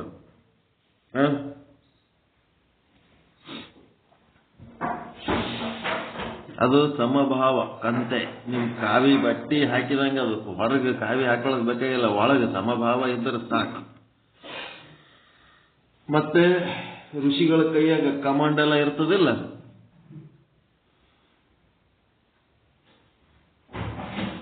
ಕಮಾಂಡಲ ಇರ್ತದಿಲ್ರಿ. ಆ ಕಮಾಂಡಲದೊಳಗೆ ಏನಿರ್ತದ? ಶುದ್ಧ ಜಲ ಇರ್ತದ. ಹಂಗ ಖಾತ್ರಿ ಇರ್ತದ, ಯಾವುದು ಹೊಲಸು ಯಾವುದು ಚಲೋ ಅಂತೇಳಿ ತಿಳ್ಕೊಂಡು ಯಾವ ನೀರು ಚಲೋ ಇರ್ತದ ಅದನ್ನ ಕಮಂಡಲ್ದಾಗ ಇಟ್ಕೊಂಡು ಹೋಗ್ತಿರ್ತಾರ. ಅದಕ್ಕೇನದ? ನಿಮ್ಮೊಳಗೊಂದು ವಿವೇಕ, ಒಳ್ಳೆಯದು ಕೆಟ್ಟದು ಅಂತೇಳಿ ತಿಳ್ಕೊಳ್ಳೋ ಶಕ್ತಿ ಬಂದದಲ್ಲ, ಅದೇ ವಿವೇಕನೇ ನಿಮ್ಮ ಕಮಂಡಲ. ಮತ್ತೆ ಋಷಿ ಮುನಿಗಳ ಗಂಧ ಹಚ್ಕೊಂಡಿರ್ತಾರೆ ಹಣಿಗೆ. ಜ್ಞಾನಿಗಳ ಗಂಧ ಯಾವುದು? ಬ್ರಹ್ಮಜ್ಞಾನನೇ. ಬ್ರಹ್ಮಜ್ಞಾನ ನೀವು ಹಣಿಗೆ ಹಚ್ಕೊಳ್ಳೋ ಗಂಧ. ಮತ್ತ ಅವರಿಗೆಲ್ಲ ಒಂದು ಸೂತ್ರ ಒಂದೇನೋ ಹೇಳ್ತಿರ್ತಾರ, ಸೂತ್ರ ಹೇಳ್ತಿರ್ತಾರೆ ಹಿಂದ. ಅವ್ರ ಪರಂಪರೆ, ಅವ್ರ ಗುರುಗಳು, ಅವರು ಇವರು ಯಾರ್ಯಾರ್ದೋ ಏನೇನೋ ಕಥೆ ಹೇಳ್ತಿರ್ತಾರ. ಸೂತ್ರ ಗೋತ್ರಗಳು ಇರ್ತಾವಲ್ರಿ ಹಿಂದ. ನಿಮ್ ಗುರುಗಳು ಯಾರು, ಅವ್ರ ಗುರುಗಳು ಯಾರು, ಅವ್ರ ಗುರುಗಳು ಯಾರು, ಅವ್ರ ಹಿಂದೆ ಒಬ್ಬ ಯಾವನ ಋಷಿ, ಅದು ಇದು ಏನೇನೋ ಸೂತ್ರ ಗೋತ್ರಗಳು ಹೇಳ್ತಿರ್ತಾರಲ್ಲ. ನಮ್ಮ ಗೋತ್ರ ಯಾವದಪ್ಪ? ಜ್ಞಾನಿಗಳ ಗೋತ್ರ. ಜ್ಞಾನಿಗಳ ಸೂತ್ರ ಅಂದ್ರೆ ಒಂದೇ, ಪ್ರಣವ ಓಂ. ಅದೇ ಸೂತ್ರ, ಪ್ರಣವವೇ ಸೂತ್ರ. ಮತ್ತೆ ಅವರು ಗಡ್ಡ ಜಡಿ ಮತ್ತೇನೋ ಚಂಡಿಕಿ ಏನೇನೋ ಬಿಟ್ಕೊಂಡಿರ್ತಾರಲ್ಲ ಕೂದಲ. ಹಂಗ ನಮ್ಮ ಗುಣ ಯಾವದಪ್ಪ ಅಂದ್ರೆ ಉಪರತಿ ಅಂತಂದದಲ್ಲ, ಉಲ್ಟಾ ಹೊಡಿಲಾರ್ದಂಥದ್ದು. ಉಪರತಿ ಅಂದ್ರೆ ಮತ್ತೆ ಬಿಟ್ಟದ್ದು ಮತ್ತೆ ಹಿಡಿಯೋದು, ಹಿಡಿದು ಬಿಡೋದು, ಉಪರತಿ ಅಂತಾರಲ್ಲ ಹಂಗ. ಅದು ಇರ್ಲಾರ್ದಂಗ ಆ ತರ ಉಲ್ಟಾ ಮಾಡಿದ್ರೆ ಅನುಪರತಿ. ಮುಂದೆ ಹೋಗಿ ಮತ್ತೆ ಹಿಂದಕ್ಕೆ ಹೋಗಬಾರದು, ಮ್ಯಾಲ ಹೋಗಿ ಮತ್ತೆ ಕೆಳಗೆ ಬೀಳಬಾರದು.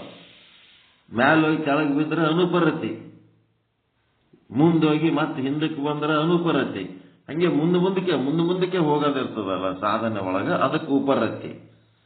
ಹಂಗ ಮ್ಯಾಲ್ ಹೋಗೋದಂದ್ರೇನು? ತಲೆ ಮೇಲೆ ಶಿಖಾ ಬಿಟ್ಟಿರ್ತಾರ ನೋಡ್ರಿ ಚಂಡಕಿ, ಅದೇ ನಮ್ಮ ಉಪರತಿನೇ ನಮ್ಮ ಶಿಖಾ ಅಪ್ಪ. ಮೇಲೆ ಮೇಲೆ ಮೇಲೆ ಮೇಲೆ ಹೋಗೋದು,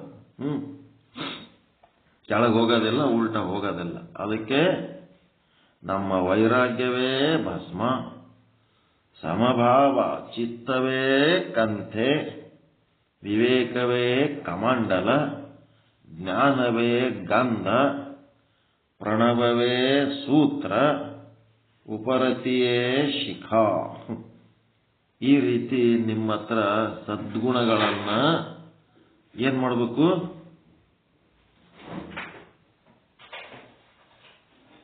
ಏನು ಸದ್ಗುಣಗಳನ್ನ ಧಾರಣೆ ಮಾಡ್ಕೋಬೇಕು. ಧಾರಣೆ ಮಾಡಿಕೊಂಡು ನೀವು ಧಾರಣೆ ಮಾಡಿಕೊಂಡಂತ ಸದ್ಗುಣಗಳ ಧ್ಯಾನದಲ್ಲಿರಬೇಕು. ಅದರಾಗೆ ಏನಾಗಬೇಕು?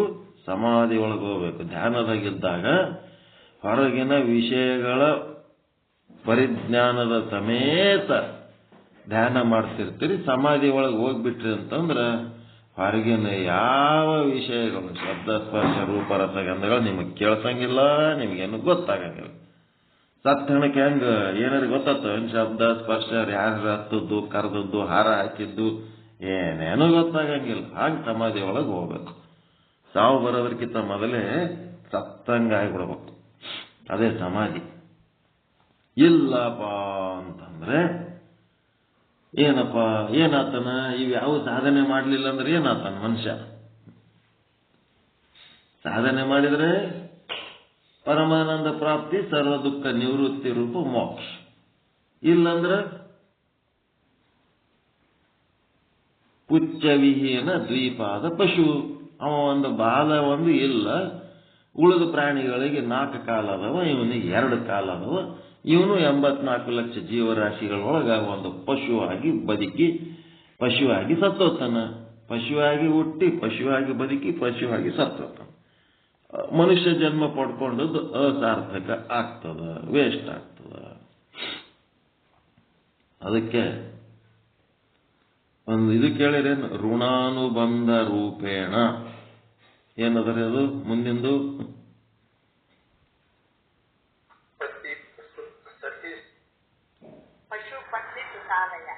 ಪಶು ಪತ್ನಿ ಸುತ ಆಲಯ.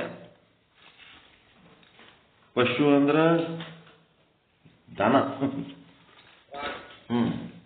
ಪತ್ನಿ ಅಂದ್ರ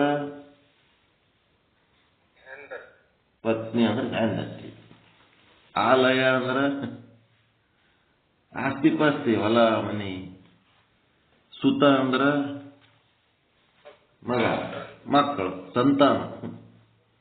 ಪಶು ಪತ್ನಿ ಸುತ ಹೆಂಡತಿ ಮಕ್ಕಳು ಆಸ್ತಿ ಮತ್ತ ದನ.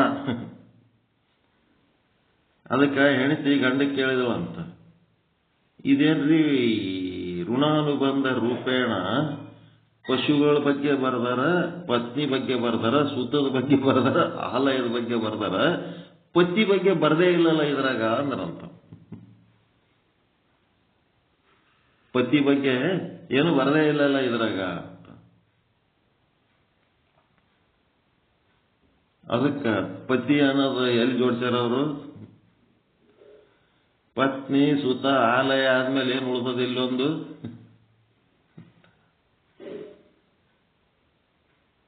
ಏನು ಉಳಿತು? ಪತ್ನಿಗೆ ಹೋಯ್ತು, ಸುತಾಗ ಹೋಯ್ತು, ಆಲಯ ಆಸ್ತಿ ಪಾಸ್ತಿಗೆ ಹೋಯ್ತು, ಸುತ ಸಂತಾನಕ್ಕೆ ಹೋಯ್ತು. ಮತ್ತೆ ಪತಿ ಅದಕ್ಕೆ ಜೋಡ್ಸ್ಯಾರ.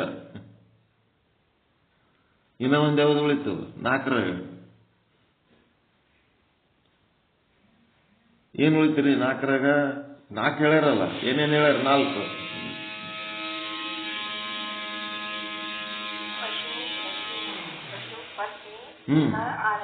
ಪಶು ಪತ್ನಿ ಸುತ ಆಲಯ 4 ಹೇಳ್ಯಾರ.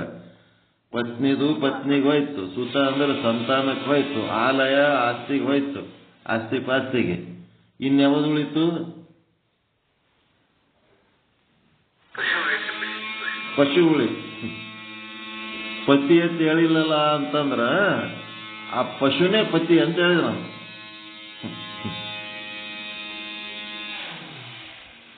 ಪಶು ಅಂದ್ರೆ ಅದೇ ಪಶು ಅಂದ್ರೆ ಅದೇ ಪತಿ ಅಂತ ಹೇಳ್ಯಾರ ಅಂತಂದ್ರ.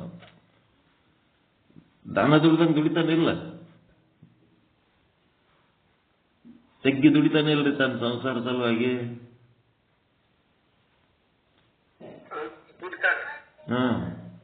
ಅದಕ್ಕ ನೇಪಾಳದಾಗ ಒಂದು ಗುಡಿನೇ ಮಾಡಿಬಿಟ್ಟಾರ, ದೊಡ್ಡ ಗುಡಿ. ಆ ದೇವ್ರ ಹೆಸರು ಏನದದು? ಪಶುಪತಿನಾಥ. ನೋಡ್ರಿ ಹೆಂಗ. ಅದಕ್ಕ ಇವ ಮೋಕ್ಷ ಪಡ್ಕೊಂಡು ಸಾಧನೆ ಮಾಡಿ ಮೋಕ್ಷ ಪಡ್ಕೊಂಡಂತಂದ್ರ ಪರಮಾನಂದ ಪ್ರಾಪ್ತಿ ಮಾಡ್ಕೊತಾನ. ಇಲ್ಲ ಅಂತಂದ್ರೆ ಒಂದು ಪಶುವಾಗಿ ಬದುಕಿ ಪಶುವಾಗಿ ಸತ್ತೋತಾನ ಅಷ್ಟೇ. ಅದಕ್ಕೆ ಇಲ್ಲಿ ಸಂಸಾರ ಎಂದರೇನು ಅಂದ್ರೆ ಸಮ್ಯಕ್ ಸರತೀತಿ ಸಂಸಾರ. ಹುಟ್ಟಿನಿಂದ ಸಾಯುವ ತನಕ, ಸೃಷ್ಟಿಯಿಂದ ಪ್ರಳಯದ ತನಕ. ಹುಟ್ಟಿದ್ದು ಸಾಯಲೇಬೇಕು, ಪ್ರಳಯ ಆಗಿದ್ದು ಮತ್ತೆ ಸೃಷ್ಟಿ ಆಗ್ಲೇಬೇಕು. ಇದಕ್ಕೇನಂತಾರ? ಭವಚಕ್ರ. ಅದಕ್ಕ ಇಲ್ಲಿ ಫಸ್ಟಿಂದ ಹೆಂಗ್ರಿ? ಫಸ್ಟಿಂದ ಹೆಂಗ? ಫಸ್ಟ್ ಯಾರು ಹುಟ್ಟಿದ್ರು ಅಂತ ನೀವು ಡೌಟ್ ಕೇಳ್ತೀರಾ? ಇಲ್ಲ. ಒಂದು ಜೀವಿ ಅದನ, ಅವನಾದ್ಮೇಲೆ ನೆಕ್ಸ್ಟ್ ಅವನು ಕರ್ಮ ಮಾಡುತ್ತಾನ, ಸಾಯ್ತಾನ. ಆ ಕರ್ಮದಿಂದ ಮತ್ ಹುಟ್ಟತಾನ, ಬರ್ತಾನ, ಮತ್ ಕರ್ಮ ಮಾಡ್ತಾನ, ಸಾಯ್ತಾನ.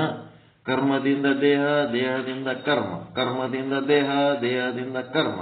ಸೃಷ್ಟಿಯಿಂದ ಸೃಷ್ಟಿ ಸ್ಥಿತಿ ಲಯ, ಸೃಷ್ಟಿ ಸ್ಥಿತಿ ಲಯ, ಸೃಷ್ಟಿ ಸ್ಥಿತಿ ಲಯ, ಸೃಷ್ಟಿ ಸ್ಥಿತಿ ಲಯ. ಹಿಂಗೆ ಕಂಟಿನ್ಯೂ. ಆ ಫಸ್ಟ್ ಸೃಷ್ಟಿ ಯಾವದ್ರಿ ಅಂತ ಕೇಳ್ತೇನೆ, ಹೌದಿಲ್ಲ? ಅದ್ರ ಬಗ್ಗೆ ಒಮ್ಮೊಮ್ಮೆ ತಲೆ ಕೆಡ್ತದಿಲ್ಲ. ಕೋಳಿಲಿಂತ ತತ್ತಿ, ತತ್ತಿಲಿಂತ ಕೋಳಿ, ಕೋಳಿಲಿಂತ ತತ್ತಿ, ತತ್ತಿಲಿಂತ ಕೋಳಿ. ಫಸ್ಟ್ ಕೋಳಿ ಹುಡ್ತಾ ಫಸ್ಟ್ ತತ್ತಿ ಹುಡ್ತಾ ಅಂತ ಪ್ರಶ್ನೆ ಕೇಳ್ತೀರಾ ಇಲ್ಲ? ಪ್ರಶ್ನೆಗೆ ಉತ್ತರ ಸಿಕ್ಕದ?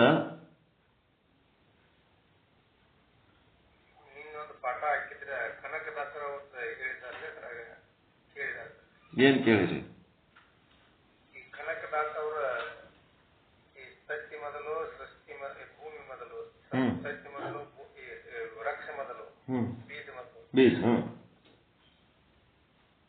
ಬೀಜದೊಳಗನ ವೃಕ್ಷ ಅದೇ ಮತ್ತೆ ಇದಕ್ಕೆ ಉತ್ತರ ಸಿಕ್ತೇನಂತ. ವೃಕ್ಷ ಮೊದಲು, ಬೀಜ ಮೊದಲು, ವೃಕ್ಷದಿಂದ ಬೀಜ, ಬೀಜದಿಂದ ವೃಕ್ಷ, ವೃಕ್ಷದಿಂದ ಬೀಜ, ಬೀಜದಿಂದ ವೃಕ್ಷ, ವೃಕ್ಷದಿಂದ ಬೀಜ, ಬೀಜದಿಂದ ವೃಕ್ಷ. ಇದು ಹಿಂಗೆ ನಡೆದದ. ಇದು ಹಿಂಗೆ ನಡೆದದ. ಇದನ್ನ ತಿಳ್ಕೊಳ್ಳೋದಕ್ಕ, ತಿಳಿಸಿ ಹೇಳೋದಕ್ಕ ಒಬ್ಬ ಚಲೋ ಗುರು ಸಿಗಬೇಕಾಗ್ಯದ ಅಷ್ಟೇ. ಈ ಪ್ರಶ್ನೆಗೆ ಉತ್ತರ ಸಿಕ್ಕದೇನಂತ. ಈಗ ನಮ್ಮೂರ್ಲಿಂತ ನಿಮ್ಮೂರಿಗೆ ಬರ್ಬೇಕಾದ್ರೆ ನಿಮ್ಮೂರಾಗ ಒಂದು ಬಸ್ ಸ್ಟ್ಯಾಂಡ್ ಅದ, ನಮ್ಮೂರಾಗ ಒಂದು ಬಸ್ ಸ್ಟ್ಯಾಂಡ್ ಅದ. ನಿಮ್ಮೂರಾಗ ಒಂದು ಬಸ್ ಸ್ಟ್ಯಾಂಡ್ ಅದ, ನಮ್ಮೂರಾಗ ಒಂದು ಬಸ್ ಸ್ಟ್ಯಾಂಡ್ ಅದ. ಆ ಊರಾಗ ಬಸ್ನಾಗ ಕೂತ್ರಿ ಅಂದ್ರೆ ಈ ಊರಿಗೆ ಒಂದು ಇಳಿದು ಬರ್ತೀರಿ. ಇಳಿತೀರ? ಇದೇನಾಯ್ತು? ಆ ಕಡೆ ಒಂದು ತುದಿ ಅದ, ಈ ಕಡೆ ಒಂದು ತುದಿ ಅದ. ಇದು ಸರಳ ರೇಖೆ. ಇದು ಹೆಂಗದ? ಒಂದು ಸರಳ ರೇಖೆ. ಎರಡು ತುದಿ ಇದ್ದು ಅಂತಂದ್ರೆ ಒಂದು ರೇಖೆಗೆ ಎಷ್ಟು ತುದಿ ಇರ್ತಾವ? ಎರಡು ಇರ್ತಾವ. ಒಂದಕ್ಕೆ ಆರಂಭ, ಇನಿಷಿಯಲ್ ಅಂತಾರ, ಇನ್ನ ಒಂದಕ್ಕ ಎಂಡ್, ಮುಗೀತು. ಸ್ಟಾರ್ಟ್, ಸ್ಟಾಪ್, ಎರಡು ಇರ್ತಾವ. ಆ ರೀತಿ ಈ ವ್ಯವಸ್ಥೆ ಇತ್ತು ಅಂದ್ರ ಕೋಳಿಯಿಂದ ತತ್ತಿ ಮುಗಿದು ಹೋಗ್ಬಿಡ್ತಿತ್ತು. ಹಂಗಿಲ್ಲಿದು. ಇದೇನದ? ಆ ಶಬ್ದದಾಗೆ ಅದ ಅರ್ಥ. ಚಕ್ರ ಅಂತಾರ, ಭವ ಚಕ್ರ. ಎರಡು ತುದಿಗಳು ಜಾಯಿಂಟ್ ಆಗ್ಯಾವ. ಎರಡು ತುದಿಗಳು ಜಾಯಿಂಟ್ ಆಗಿಬಿಟ್ಟಾವ. ಎರಡು ತುದಿಗಳು ಜಾಯಿಂಟ್ ಆದ್ರೆ ಏನಾಯ್ತು? ಸರಳ ರೇಖೆ ಎರಡು ತುದಿ ಜಾಯಿಂಟ್ ಆದ್ರೆ ಏನಾಗ್ತದೆ? ಚಕ್ರ ಆಗಿಬಿಡ್ತದೆ. ಈಗ ಚಕ್ರ. ಆ ಚಕ್ರ ಹೆಂಗಾಗ್ಯದಪ್ಪ ಅಂದ್ರೆ ಒಂದು ಬಿಂದು ಅಂತ ಗೊತ್ತದ ನಿಮಗೆ? ಬಿಂದು, ಒಂದು ಬಿಂದು. ಬಿಂದು ಅಂದ್ರೆ ಗೊತ್ತದಿಲ್ಲ? ಸ್ಪಾಟ್. ಸುಮ್ಮನೆ ಹಿಂಗ್ ಪೆನ್ಸಿಲ್ ತಗೊಂಡು ಹಿಂಗ್ ಒಂದು ಸಣ್ಣದು ಚಿಕ್ಕಿ ಇಟ್ರಿ ಅಂತಂದ್ರೆ ಅದಕ್ಕೆ ಬಿಂದು ಅಂತಾರ, ಗೊತ್ತದಿಲ್ಲ? ಬಿಂದು ಅಂದ್ರೆ ಗೊತ್ತಾಗ್ತಿಲ್ರಿ? ಚಿಕ್ಕಿ ರಂಗೋಲಿ ಇಡಾಗಿ ಚಿಕ್ಕಿ ಇಡ್ತಿರಲ್ಲ, ಅದು ಬಿಂದು. ಆ ಬಿಂದು ಅನೇಕ ಬಿಂದುಗಳು ಸೇರಿ ಒಂದು ರೇಖೆಯಾಗುತ್ತದೆ. ಒಂದು ರೇಖೆ ಒಳಗೆ ಏನಿರ್ತಾವ? ಎಷ್ಟೋ ಬಿಂದುಗಳಿರ್ತಾವ. ಒಂದೊಂದು ಬಿಂದು ಕೋಳಿ ಅನ್ಕೊಳ್ರಿ, ಅದ್ರ ಬಾಗ್ಲಾಗ ಇನ್ನ ಒಂದು ಬಿಂದು ತತ್ತಿ ಅನ್ಕೊಳ್ರಿ. ಕೋಳಿ ತತ್ತಿ, ಕೋಳಿ ತತ್ತಿ, ಕೋಳಿ ತತ್ತಿ.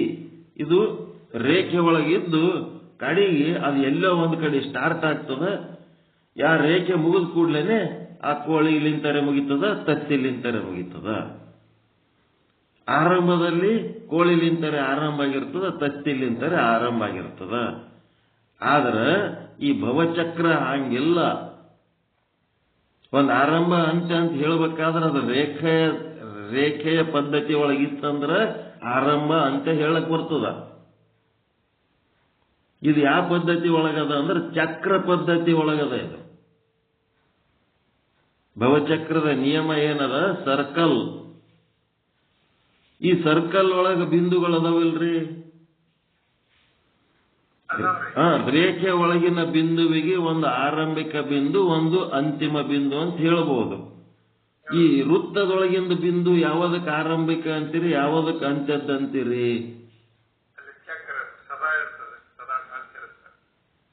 ತಿರುಗದಿರ್ಲಿ, ಅದ್ರೊಳಗಿನ ಬಿಂದುಗಳ ಬಗ್ಗೆ ಹೇಳಕತ್ತೀನಿ. ರೇಖೆ ಅಂತೇಳಿ ಒಂದು ಗೆರಿ ಅದಲ್ಲ, ಅದ್ರೊಳಗಿನ ಬಿಂದುಗಳು ಯಾವದ ಆರಂಭದ ಬಿಂದು, ಯಾವದ ಅಂತಿಮ ಬಿಂದು ಅಂತ ಹೇಳ್ತೀರಿ? ಹೇಳಕ್ ಬರುದಿಲ್ಲ. ಆಗ ಆರಂಭ ಅನ್ನಕ್ಕೆ ಅಂಚು ಅನ್ನಕ್ ಬರುದಿಲ್ಲ, ಅನ್ಲಕ್ ಬರಂಗಿಲ್ಲ, ಅನ್ನಕ್ ಬರುದಿಲ್ಲ. ಬರಂಗಿಲ್ಲ. ಹಾಂಗ ಇದು ಚಕ್ರದಾಗದ. ಕೋಳಿಲಿಂತ ತತ್ತಿ, ತತ್ತಿಲಿಂತ ಕೋಳಿ, ಕೋಳಿಲಿಂತ ತತ್ತಿ, ತತ್ತಿಲಿಂತ ಕೋಳಿ. ಇದು ಚಕ್ರ. ಹುಟ್ಟು ಕರ್ಮ ಮಾಡೋದು, ಸಾಯೋದು, ಹುಟ್ಟದು, ಕರ್ಮ ಮಾಡೋದು, ಸಾಯೋದು, ಹುಟ್ಟದು, ಕರ್ಮ ಮಾಡೋದು, ಸಾಯೋದು, ಹುಟ್ಟದು, ಕರ್ಮ ಮಾಡೋದು, ಸಾಯೋದು. ಈ ಚಕ್ರದೊಳಗ ಮೊದಲಿನ ಜನ್ಮ ಯಾವುದು, ಮೊದಲಿನ ಸಾವು ಯಾವುದು, ಕೊನೆ ಜನ್ಮ ಯಾವುದು, ಕೊನೆ ಸಾವು ಯಾವುದು? ಅದನ್ನು ಹೇಳಕ್ ಬರುದಿಲ್ಲ. ಅದೇ ಮತ್ತೆ ಇದು ಹೇಳಕ್ ಬರಲ್ಲ. ಭವಚಕ್ರದೊಳಗ ಆರಂಭ ಅಂತ್ಯ ಅಂತ ಇಲ್ಲ. ಕೋಳಿ, ತತ್ತಿ ಅಂತೇಳಿ ಬೀಜದಿಂದ ವೃಕ್ಷ, ವೃಕ್ಷದಿಂದ ಬೀಜ ಅಂತಂದ್ರ ಆ ವೃತ್ತದೊಳಗಿನ ಚಿಕ್ಕಿಗಳು ಹೆಂಗದವ ಹಾಂಗದವ ಇವು. ಕೋಳಿ, ತತ್ತಿ ಅಥವಾ ಬೀಜ, ವೃಕ್ಷ ಅಥವಾ ಕರ್ಮ ಮತ್ತು ದೇಹ. ಕರ್ಮ ಮೊದಲು, ಜಯ ಮೊದಲು, ಜಯ ಮೊದಲು, ಕರ್ಮ ಮೊದಲು ಹೇಳಕ್ ಬರುದಿಲ್ಲ. ಹೇಳಕ್ ಬರಂಗಿಲ್ಲ. ಬೀಜ, ವೃಕ್ಷ, ಕೋಳಿ, ತತ್ತಿ ಇದ್ರಾಗ ಫಸ್ಟ್ ಇಂದ ಯಾವುದು, ಲಾಸ್ಟ್ ಇಂದ ಯಾವುದು ಹೇಳಪ್ಪ ಅಂತ ಹೇಳ್ಬೇಕು. ವೃತ್ತದೊಳಗ ಎಷ್ಟೊಂದು ಚಿಕ್ಕಿಗಳದಾವ. ಅವ್ರ ರಂಗೋಲಿ ಇಡೋರಿಗೆ ಚಿಕ್ಕಿಗಳು ಹಾಕಿ ಒಂದು ವೃತ್ತ ಮಾಡಂತ ಹೇಳ್ಬೇಕು. ಮತ್ತೆ ರಂಗೋಲಿ ಇಡೋರಿಗೆ ಚಿಕ್ಕಿಗಳು ಹಾಕಿ ಒಂದು ರೇಖಾ ರೀತಿಯಲ್ಲಿ ಚಿಕ್ಕಿಗಳು ಹಾಕತ್ ಹೇಳ್ಬೇಕು. ಹೇಳಿದ್ಮೇಲೆ ಆ ರೇಖೆಯಲ್ಲಿ ಆರಂಭಿಕ ಚುಕ್ಕಿ, ಅಂತಿಮ ಚುಕ್ಕಿ ಹೇಳ್ಬೋದು. ಅಂತಿಮ ಬಿಂದು, ಆರಂಭಿಕ ಬಿಂದು ಹೇಳ್ಬೋದು. ಅದ್ರಾಗ ಏನು ತೊಂದರೆ ಇಲ್ಲ. ಆದರೆ ವೃತ್ತದೊಳಗ ಯಾವುದು ಮೊದಲನೇದು, ಯಾವುದು ಕೊನೆಯದು ಹೇಳಪ್ಪ. ಈ ಪ್ರಶ್ನೆ ಯಾರು ಕೇಳ್ತಾರೆ ಅವ್ರಿಗೆ ಅದು ವೃತ್ತವನ್ನು ಕೊಟ್ಟು ಆ ವೃತ್ತದೊಳಗ ಚಿಕ್ಕಿಗಳು ಇಟ್ಟು, ರಂಗೋಲಿಗೆ ಹೆಂಗಿಡ್ತಾರೆ ಹಂಗಿಟ್ಟು, ಇದ್ರಾಗ ಫಸ್ಟ್ ಇಂದ ಯಾವುದು, ಲಾಸ್ಟ್ ಇಂದ ಯಾವುದು ಹೇಳು ಅಂದ್ಬಿಟ್ಟು. ಅದ್ರೊಳಗೆ ಫಸ್ಟ್ ಇಂದ ಯಾವುದು, ಲಾಸ್ಟ್ ಇಂದ ಯಾವುದು ಅಂತ ಹೆಂಗೆ ಹೇಳಕ್ ಬರಂಗಿಲ್ಲೋ ಹಂಗೆ ಇದನ್ನು ಹೇಳಕ್ ಬರಂಗಿಲ್ಲ. ಇದು ಏನು ವ್ಯವಹಾರ? ಈ ಚಕ್ರದ ವ್ಯವಹಾರ ಏನಪ್ಪ ಅಂತಂದ್ರೆ ಆಭಾಸನ ವ್ಯವಹಾರ. ಆಭಾಸನ ವ್ಯವಹಾರ. ಈ ವ್ಯವಹಾರ ಎಲ್ಲಿ ತನಕ ನಡೀತಿರ್ತದ ಅಲ್ಲಿ ತನಕ ಚಕ್ರೇ ಚಕ್ರ, ಚಕ್ರನೇ ಚಕ್ರ. ಮನೆಗೆ ಬರ್ತೀರಿ, ಉಣ್ತೀರಿ, ತಿಂತೀರಿ, ಮಕ್ಕಳ್ತೀರಿ, ಮತ್ತೆ ಹೇಳ್ತೀರಿ, ಮತ್ತೆ ಹೋಗ್ತೀರಿ. ಅದೇ ಆಫೀಸ, ಅದೇ ಕುರ್ಚಿ, ಅದೇ ಫೈಲ್, ಅದೇ ಲೆಟರು, ಅವೇ ಬರೆಯೋದು. ಮತ್ತ ಮನೆಗೆ ಬರೋದು, ಮತ್ತದೇ ಅಡಿಗೆ, ಅದೇ ಕಾರ್ಬಳಿ ರೊಟ್ಟಿ, ಅದೇ ಹೆಂಡತಿ, ಅದೇ ಮಕ್ಕಳು. ಮತ್ತದೇ 30 ವರ್ಷ 40 ವರ್ಷ 30 ವರ್ಷ 40 ವರ್ಷ ಹಿಂಗೆ ಮಾಡಿ ಸತ್ತೋದು. ಮತ್ತೆ ಬರೋದು, ಮತ್ತೆ ಅವೇ ಕೆಲಸ, ಅದೇ ಜಗತ್ತು, ಅದೇ ಭೂಮಿ, ಅದೇ ನೀರು, ಅದೇ ಗಾಳಿ, ಏನೇನು ಚೇಂಜಸ್ ಇಲ್ಲ. ಭವಚಕ್ರ ಅದೇ ಅದೇ ಅದೇ ಅದೇ ಅದೇ. ಈ ಮಾಯೆ ಇಷ್ಟು ಬೆರಕೆದ ದಿನ ಒಂದು ಹೊಸದು ಮಾಡಿ ತೋರಿಸ್ತದ. ಅದ್ರಾಗೆ ಇದೆ ಹಂಗದ. ವಾಸ್ತವವಾಗಿ ನೋಡಿದ್ರೆ ಅದೇ ಹಳಿದೆ, ಏನು ಹೊಸದಿಲ್ಲ. ಆದ್ರೆ ದಿನ ಒಂದು ಹೊಸತನವನ್ನು ತಂದು ಕೊಡ್ತದೆ ಮಾಯೆ. ಹಳಿದು ಅನಿಸಿತ್ತಂತಂದ್ರೆ ಜೀವನ ಬೇಸರಾಗಿ ಹೋಗ್ಬಿಡ್ತಿತ್ತು. ಆದ್ರೆ ಆ ನಿನ್ನೆಯದು ಹಳಿದು ಏನ್ ಮಾಡ್ತದ ಮರಿಸಿ ಮತ್ತೆ ಹೊಸತನವನ್ನು ತಂದು ಕೊಡ್ತದೆ. ಮಾಯೆಗೆ ಧನ್ಯವಾದ ಹೇಳ್ಬೇಕು. ಇಷ್ಟು ವರ್ಷ ಹಿಂಗೆ ಬದುಕ್ತೀವಿ ಅಂದ್ರೆ ಒಂದು ಹೊಸತನ, ತಾಜಾತನ ತಂದು ಕೊಟ್ಟು ನಮ್ಮನ್ನ ಉತ್ಸಾಹಿಗಳನ್ನಾಗಿ ಮಾಡಿ. ಎದರ ಉತ್ಸಾಹಿಗಳನ್ನಾಗಿ ಮಾಡ್ತದ? ಸಂಸಾರ ಮಾಡಿದ್ರೆ ಉತ್ಸಾಹಿಗಳನ್ನಾಗಿ ಮಾಡ್ತದೆ. ಹೊಸದು ಅದೇ ವಸಂತ ಋತು, ಅದೇ ಬೇಸಿಗೆ, ಅದೇ ಮಳೆಗಾಲ, ಅದೇ ಚಳಿಗಾಲ. ಸುಮ್ಮನೆ ಇವೆಲ್ಲ ಈ ಮಾತು ಆಡೋರು ಕಂಡ್ರೆ ಸಿಟ್ಟು ಬರ್ತದೆ ನನಗೆ. ಮಳೆ ಭಾಳ ಆಯ್ತ್ರಿ, ಚಳಿ ಭಾಳ ಆಯ್ತ್ರಿ, ಬಿಸಿಲು ಭಾಳ ಆಯ್ತ್ರಿ. ಇವ್ರು ಭವಚಕ್ರದ ಮಾತಾಡ್ತಾರ ಹೊರತು ಶಿವಚಕ್ರದ ಮಾತಾಡಕ್ಕೆ ಆಭಾಸನ ಸಪ್ತ ಅವಸ್ಥೆಗಳನ್ನ ತಿಳ್ಕೊಂಡು ಇದರನ್ನು ದಾಟಿ ಬರೋದ್ರ ಬಗ್ಗೆ ಮಾತಾಡಲ್ಲ.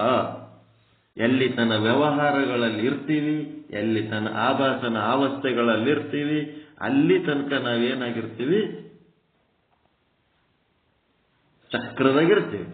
ಯಾವಾಗ ವ್ಯವಹಾರ ನಿಂತಿತು ಆ ಚಕ್ರದಿಂದ ಹೊರಗಾಗ್ತೀವಿ. ವ್ಯವಹಾರ ಇರತನ ಚಕ್ರದಾಗಿರ್ತೀವಿ, ವ್ಯವಹಾರ ನಿಂತಿತು ಚಕ್ರದಿಂದ ಹೊರಗೆ ಬರ್ತೀವಿ ಅಷ್ಟೇ. ಚಕ್ರದಿಂದ ಹೊರಗೆ ಬಂದೆವು ಅಂತಂದ್ರೆ ಅಲ್ಲೇನ್ ತಿರುಗದು ಇಲ್ಲೇ ಇಲ್ಲ. ನಿಶ್ಚಲ ನಿರ್ಮಲ. ಅಜ್ಞಾನದ ವ್ಯವಹಾರನೇ ಇದು ಭವಚಕ್ರ, ಮತ್ತಿನ್ನೇನಿಲ್ಲ. ಇದನ್ನೇ ಭಾರಿ ದೊಡ್ಡದು ಮಾಡ್ಕೊಂಡು ಕೂತೀವಿ. ಏನು ವ್ಯವಹಾರ, ಏನಿದು ಅಭಾವ, ಭ್ರಾಂತಿ ಭ್ರಾಂತಿ.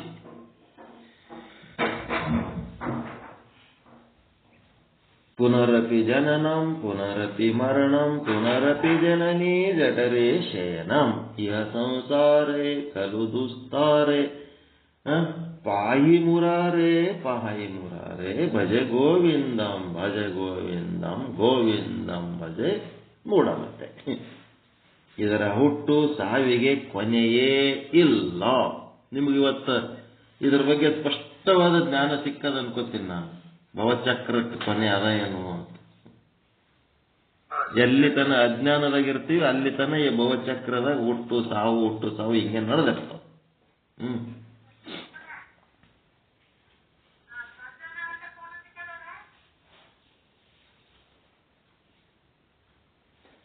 ಇದರ ಹುಟ್ಟು ಸಾವುಗಳು ಯಾವಾಗ ಕೊನೆಯಾಗುತ್ತವೆ ಅಂತ ಕೇಳಿದರೆ ತತ್ವಜ್ಞಾನ ಆಗಿ ನಾನು ಬ್ರಹ್ಮನು ಇದ್ದೇನೆ ಅಂತ ದೃಢ ನಿಶ್ಚಯವಾಗುವ ತನಕ ಇದು ಹೀಗೆ. ಅದೇ ಹೇಳಿದ್ನಲ್ಲ ನಾನು, ನನ್ನ ಶುದ್ಧ ಬ್ರಹ್ಮ ಸ್ವರೂಪ ಬ್ರಹ್ಮಜ್ಞಾನ ನನಗೆ ಆಗಬೇಕು. ನಾನು ಹೇಳಿದ್ದು ಮಂದಿಗೆ ತಿಳಿಲಾರ್ದಂಗ, ನಂದು ನನಗೆ ತಿಳಿಲಾರ್ದಂಗ 3 ಮಂದಿ ಹೆಂಗಸರು ಹೆಂಗ್ ಮಾತಾಡಿಕೊಂಡ್ರಲ್ಲ, ಒಬ್ರು ಅಜ್ಞಾನ ಗೊತ್ತಿಲ್ಲ, ನನ್ ಗಂಡಗೆ ಅದ್ರ ಗಂಧನೆ ಗೊತ್ತಿಲ್ಲ, ಅದು ಅಜ್ಞಾನ. ಮಂದಿಗೆ ತಿಳಿಲಾರ್ದಂಗ ಭಾರಿ ದೊಡ್ಡ ದೊಡ್ಡ ಸಂಸ್ಕೃತ ಶ್ಲೋಕಗಳ ಹಾಕಿ ಹೇಳ್ತಾನ ಅಂತಂದ್ರೆ ಅದು ಆವರಣದೊಳಗ ಎಂತ ಆವರಣ? 2 ಅದಾವಲ್ಲ, ಅಸತ್ವ ಪಾದಕ ಆವರಣ, ಇನ್ನೂ ಒಂದು ತನಗೇ ತಿಳಿದಿಲ್ಲ, ಅದು ಅವನ ಪಾದಕ ಆವರಣ. ಹಿಂಗಿರು. ಅದಕ್ಕೆ ನನಗೆ ಬ್ರಹ್ಮ ಸ್ವರೂಪ ಪ್ರಾಪ್ತಿಯಾಗಿ ನಾ ಬ್ರಹ್ಮದನೇ ಅಂತ ಯಾವಾಗ ಅವನಿಗೆ ನಿಶ್ಚಯ ಜ್ಞಾನ ಆಗ್ತದ ಆವಾಗ ಅವ ನಿಶ್ಚಲ ಆಗ್ತಾನ, ಆವಾಗ ಅವ ಭವಚಕ್ರದಿಂದ ಮುಕ್ತ ಆಗ್ತಾನ. ಹೆಂಗಾತನ್ರಿ ಅಂತಂದ್ರೆ, ಭವಚಕ್ರದಿಂದ ಮುಕ್ತ ಹೆಂಗಾತನಪ್ಪ ಅಂತಂದ್ರೆ, ಗಾಲಿಗಳು ನೋಡ್ರಿ, ಗಾಲಿಗಳು ನೋಡಿದ್ರಿ ಅಂತಂದ್ರೆ ನಿಮಗಿದು ಗೊತ್ತಾಗ್ತದೆ. ಹೆಂಗಪ್ಪ ಅಂತಂದ್ರೆ ಅದರ ಸೆಂಟರ್ನಾಗ ಒಂದು, ಅದಕ್ಕೆ ಈ ಸಂತಿರ ಏನಂತೀರ, ಅದಕ್ಕೆ ಎಕ್ಸೆಲ್ ಅತ್ತೆ ಏನೋ ಒಂದು ಅಂತೀರಿ. ಅದೇನದ, ಗಾಲಿಗೆ ಆಧಾರ ಆಗ್ಯದ, ತಾನು ತಿರ್ಗಂಗಿಲ್ಲ. ಗಾಲಿಗೆ ಆಧಾರ ಆಗ್ಯದ, ತಾನು ತಿರ್ಗಂಗಿಲ್ಲ. ಅದು ತಿರುಗ್ತದೇನ್ರಿ? ನಡವರ್ಕೆ ಒಂದು ಶಾಫ್ಟ್ ತಿರ್ಗಂಗಿಲ್ಲ, ಎಕ್ಸೆಲ್ ತಿರ್ಗಂಗಿಲ್ಲ.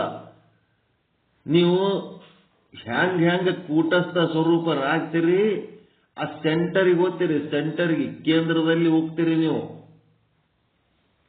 ಹೆಂಗ ವ್ಯವಹಾರ ಮಾಡ್ಕೋತ ಹೋಗ್ತೀರಿ, ಆ ಸೆಂಟರ್ಲಿಂದ ಸ್ವಲ್ಪ ದೂರ ಆದ್ರ ಸಣ್ಣ ವೃತ್ತದಲ್ಲಿ ತಿರುಗ್ತೀರಿ. ಇನ್ನ ದೊಡ್ಡ ವ್ಯವಹಾರ ಮಾಡಿದ್ರಿ ಅಂದ್ರೆ ಇನ್ನ ದೊಡ್ಡ ವೃತ್ತದಾಗ ತಿರುಗ್ತೀರಿ.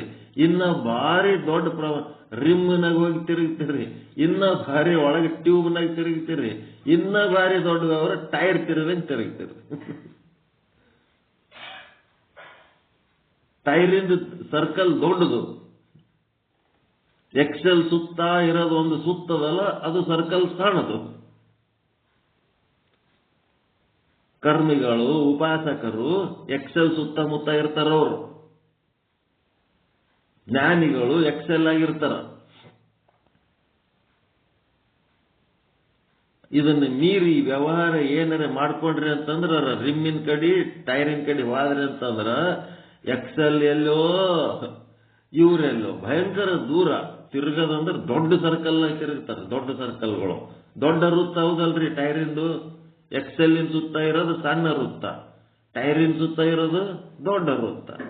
ಹೆಂಗ್ ವ್ಯವಹಾರ ದೊಡ್ಡದು ಮಾಡ್ಕೋತ ಹೋಗ್ತೀರಿ, ಎಕ್ಸೆಲ್ಲಿಂದ ದೂರ ಆಗ್ತೀರಿ. ಹೆಂಗ ನೀವು ಬ್ರಹ್ಮಜ್ಞಾನದ ಸಾಧನೆ ಮಾಡ್ತೀರಿ, ಎಕ್ಸೆಲ್ ಸಮೀಪ ಆಗ್ತೀರಿ. ನೀವೇ ಎಕ್ಸೆಲ್ ಆಗ್ಬಿಡ್ತೀರಿ. ನೀವೇ ಎಕ್ಸೆಲ್ ಆದ್ರಿ ಅಂತಂದ್ರೆ ಕೂಟಸ್ಥ ಆಗ್ತೀರಿ. ತಾನು ಚಲಿಸದೆ ಚಲಿಸುವ ಎಲ್ಲಕ್ಕೂ ತಾನೇ ಆಧಾರವಾಗಿರುವವನೇ ಕೂಟಸ್ಥ. ಅದಕ್ಕೆ ಅವನಿಗೆ ಅಧಿಷ್ಠಾನ ಅಂತಾರೆ, ಅವನಿಗೆ ಆಧಾರ ಅಂತಾರೆ. ಮೋಕ್ಷ ಹೆಂಗಾತು ಕಿಂಗಾತು. ಒಳಗೆ ಹೋಗ್ಬೇಕಂದ್ರ ಒಳಗೆ ಎಕಡೆ ಹೋಗ್ಬೇಕು, ಎಕ್ಸೆಲ್ ಕಡೆ ಹೋಗ್ಬೇಕು. ಹೊರಗೆ ಹೋಗ್ಬೇಕಂದ್ರೆ ಟೈರಿನ ಕಡೆ ಹೋಗ್ಬೇಕು. ಟೈರಿನ ಕಡೆ ಹೋಗ್ಬೇಕ, ಎಕ್ಸೆಲ್ ಕಡೆ ಹೋಗ್ಬೇಕು. ಎಕ್ಸೆಲ್ ಕಡೆ ಹೋಗಿ ನೀವು ಸಾಧನೆ ಮಾಡಿದ್ರೆ ಕರ್ಮಿಗಳು, ಉಪಾಸಕರು ಆಗಿರ್ತೀರಿ. ಇನ್ನೂ ಡೀಪ್ ಆಗಿ ತಿಳ್ಕೊಂಡ್ರಿ ಅಂತಂದ್ರ ಬ್ರಹ್ಮಾಸ್ಮಿ ತಿಳ್ಕೊಂಡ್ಬಿಟ್ರಿ ಅಂದ್ರೆ ನೀವೇ ಎಕ್ಸೆಲ್ ಆಗ್ತೀರಿ. ಉಳಿದದ್ದೆಲ್ಲ ವ್ಯವಹಾರ ಏನಾಗ್ತದೆ, ಶೂನ್ಯ ಆಗಿಬಿಡ್ತದೆ. ನೀವು ಏನಾಗ್ತೀರಿ, ಇಡೀ ಬ್ರಹ್ಮಾಂಡಕ್ಕೆ ಆಧಾರ ಸ್ವರೂಪವಾದಂತ ಚೇತನ ನೀವೇ ಅನ್ನೋದು ಅವಾಗ ನಿಮ್ಮ ಅನುಭವಕ್ಕೆ ಬರ್ತದೆ. ಇದಕ್ಕಿಂತ ಸರಳ ಹೆಂಗ್ ಹೇಳ್ಬೇಕು, ನಾವು ಒಂದು ಚಕ್ರ ತಗೊಂಡು ಹೇಳ್ಬಿಟ್ಟಿವಿ.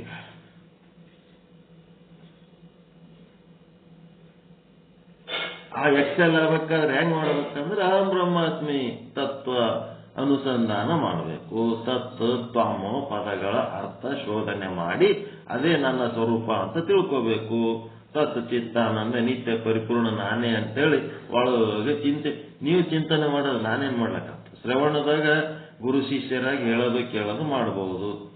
ಮನನದೊಳಗೆ ನಿಮ್ಮ ಮನಸ್ಸಿನಾಗ ನೀವು ಮಾಡ್ಕೋಬೇಕಾಗಿದ್ದು ನಾ ಮಾಡ್ಲಕ್ಕಾಗ್ತದ? ನಿಮ್ಮ ಮನಸ್ಸಿನಾಗ ಅದ್ರ ಬಗ್ಗೆ ಹತ್ತಬೇಕಪ್ಪ. ಸಿದ್ಧಾರೂಢರು ಇನ್ನೊಬ್ರು ಜಡಪ್ಪ ತಾತ ಅಂತ ಬರ್ತಾರ, ಕೇಳಿರಲ್ಲ ಜಡಪ್ಪ ಹೆಸರು?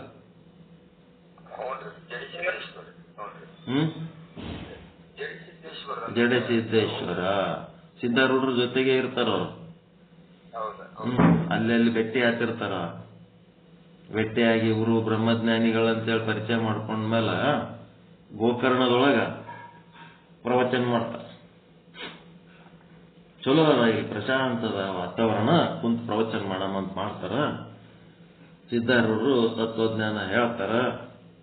ಸಿದ್ಧಾರೂಢರಿಗೆ ಗೊತ್ತಿಲ್ಲದ ಯಾವುದೂ ಇಲ್ಲ. ಸಾಕ್ಷಾತ್ ಪರಮಾತ್ಮ ಅವರು. ಆಯುರ್ವೇದ ಗೊತ್ತು, ಜ್ಯೋತಿಷ್ಯ ಗೊತ್ತು, ಸಂಗೀತ ಗೊತ್ತು, ಸಾಹಿತ್ಯ ಗೊತ್ತು, ವೇದಾಂತ ಗೊತ್ತು. ಎಂಥ ವೇದಾಂತ ಅಂತಂದ್ರೆ ಯಾವುದೊಂದನ್ನು ತಿಳಿದರೆ ಎಲ್ಲವನ್ನೂ ತಿಳಿಯುವುದು, ಯಾವುದೊಂದನ್ನು ತಿಳಿದರೆ ಇನ್ನೊಂದು ತಿಳಿಯುವ ಅವಶ್ಯಕತೆ ಇಲ್ಲವೋ ಆ ಮಟ್ಟದಲ್ಲಿ ತಿಳ್ಕೊಂಡಂಥವ್ರು, ಆ ಮಟ್ಟದಲ್ಲಿ ಇದ್ದವರು.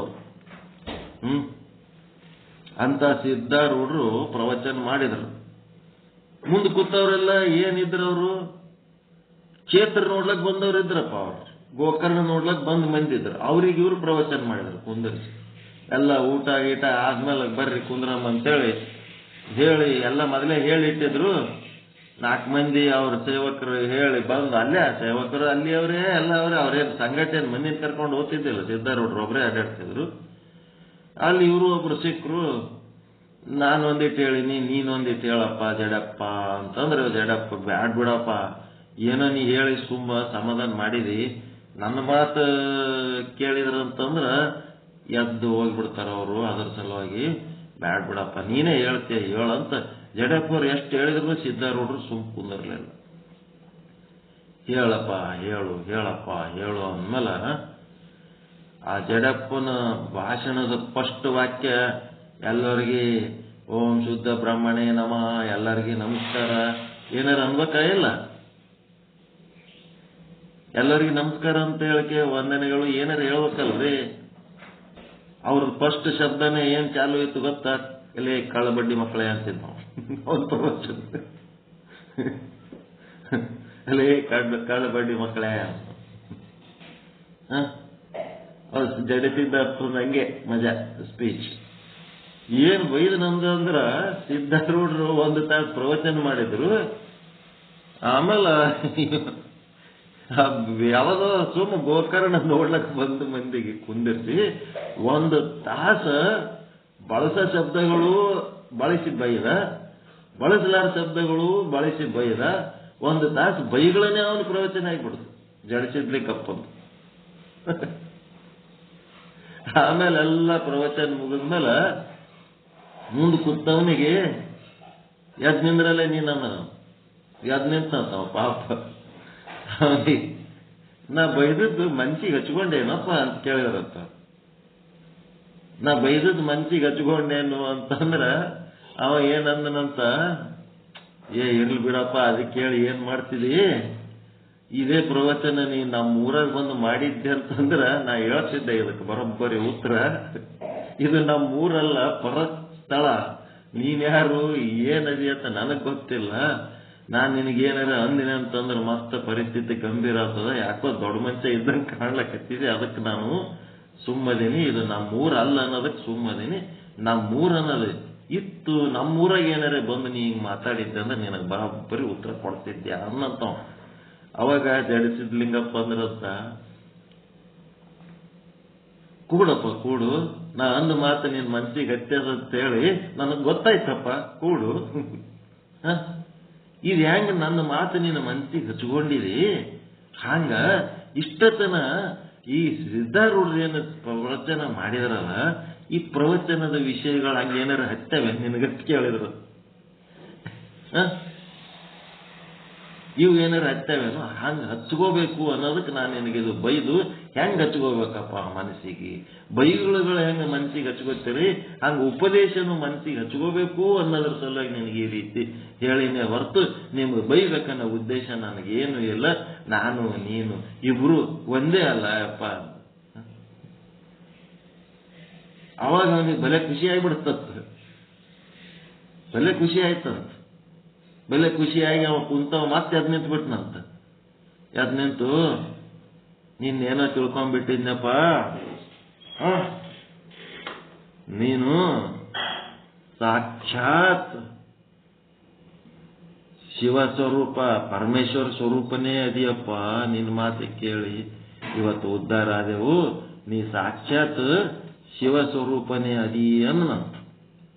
ನೀ ಸಾಕ್ಷಾತ್ ಶಿವ ಸ್ವರೂಪ ಅಂದ ಕೂಡಲೇ ಹೇಳಲೆ ಕಳಬಡಿ ಮಗನೆ, ಮತ್ತ ದಾರಿ ತಪ್ಪಿ ಬಿಟ್ಟು ನೋಡಿ ನೀನು. ನೀನೇ ಶಿವ ಅನ್ಲಕ್ಕೆ ಏನ್ ಗಂಟು ಹೊತ್ತಿತ್ತೇನಲ್ಲ ನಿನಗಂತ. ಸಾಕ್ಷಾತ್ ಶಿವ ಸ್ವರೂಪ, ಸಾಕ್ಷಾತ್ ಬೇರೆ ನಾ ಬೇರೆ ಏನಲ್ಲ, ಮತ್ ನಾ ಬೇರೆ ನೀ ಬೇರೆ ಏನಲ್ಲ. ಏನಿದು ಈಟೆಲ್ಲ ಹೇಳಿದ್ದೆಲ್ಲ ನೀರೇ ಹಾಕಿದ್ವಿ. ಸಿದ್ಧಾರೂಢರು ಏನ್ ಹೇಳಿದ್ರು, ಪರಿಪೂರ್ಣ ಬ್ರಹ್ಮನ ಬಗ್ಗೆ ನಿಮಗೆ ಹೇಳಿಕೊಟ್ರು. ಅವನಿಲ್ಲದ ಜಾಗ ಇಲ್ಲ, ಅವನಿಲ್ಲದ ಸ್ಥಳ ಇಲ್ಲ ಅಂತೇಳಿ, ಮತ್ತು ಸಾಕ್ಷಾತ್ ಶಿವ ಸ್ವರೂಪ ಅಂದ್ರೆ ಅವನಿಗೊಂದು ಬೇರೆ ಮಾಡ್ದಿ, ನನಗೊಂದು ಬೇರೆ ಮಾಡ್ದಿ, ನೀನೊಂದು ಬೇರೆ ಹಾಕುಂತಿ. ಹತ್ತಿಲ್ಲ, ಇದು ಹತ್ತದು ಬಹಳ ಕಷ್ಟದಪ್ಪ. ಇದು ಎಲ್ಲ ಒಂದೇ, ನಾನ್ ಬೇರೆ ಅಲ್ಲ, ಸಾಕ್ಷಾತ್ ಶಿವ ಬೇರೆ ಅಲ್ಲ, ನೀ ಬೇರೆ ಅಲ್ಲ, ಎಲ್ಲ ಒಂದೇ.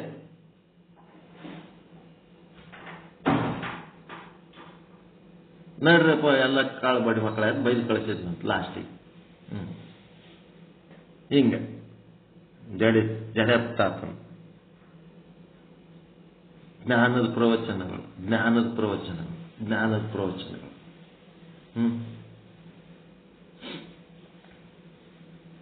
ಆ ಸಿದ್ಧಾರೂಢರಿಗೆ ನಗಬೇಕು, ಅಳಬೇಕು, ಯಾವ ಗೊತ್ತಾಗಲ್ಲ ಅನ್ನಂಗ, ಸಾಕ್ ನಡಿಯಪ್ಪ ಹೋಗಮ್ಮ, ಆ ಸಮುದ್ರ ದಂಡಿಗೆರೆ ಹೋಗಮ್ ನಡಿ, ಗೋಕರ್ಣದಾಗ ಸಮುದ್ರ ದಂಡಿಗೆ ಬಲ್ಲೆರೆ ಹೋಗಮ್ ನಡಿ ಅಂತ.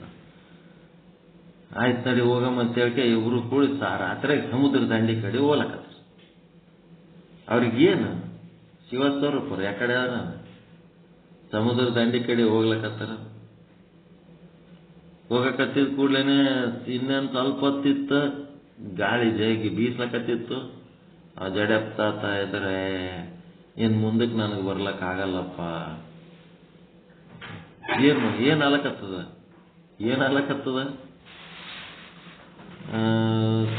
ಥಂಡ್ ಹತ್ಲಕತ್ತದ, ನನಗ ಥಂಡ್ ಹತ್ಲಕತ್ತದ, ಗಾಳಿ ಜೋರದ ಥಂಡ್ ಹತ್ಲಕತ್ತದ. ಮತ್ತ ಯಾಕೆ ಹತ್ಲಕತ್ತದ?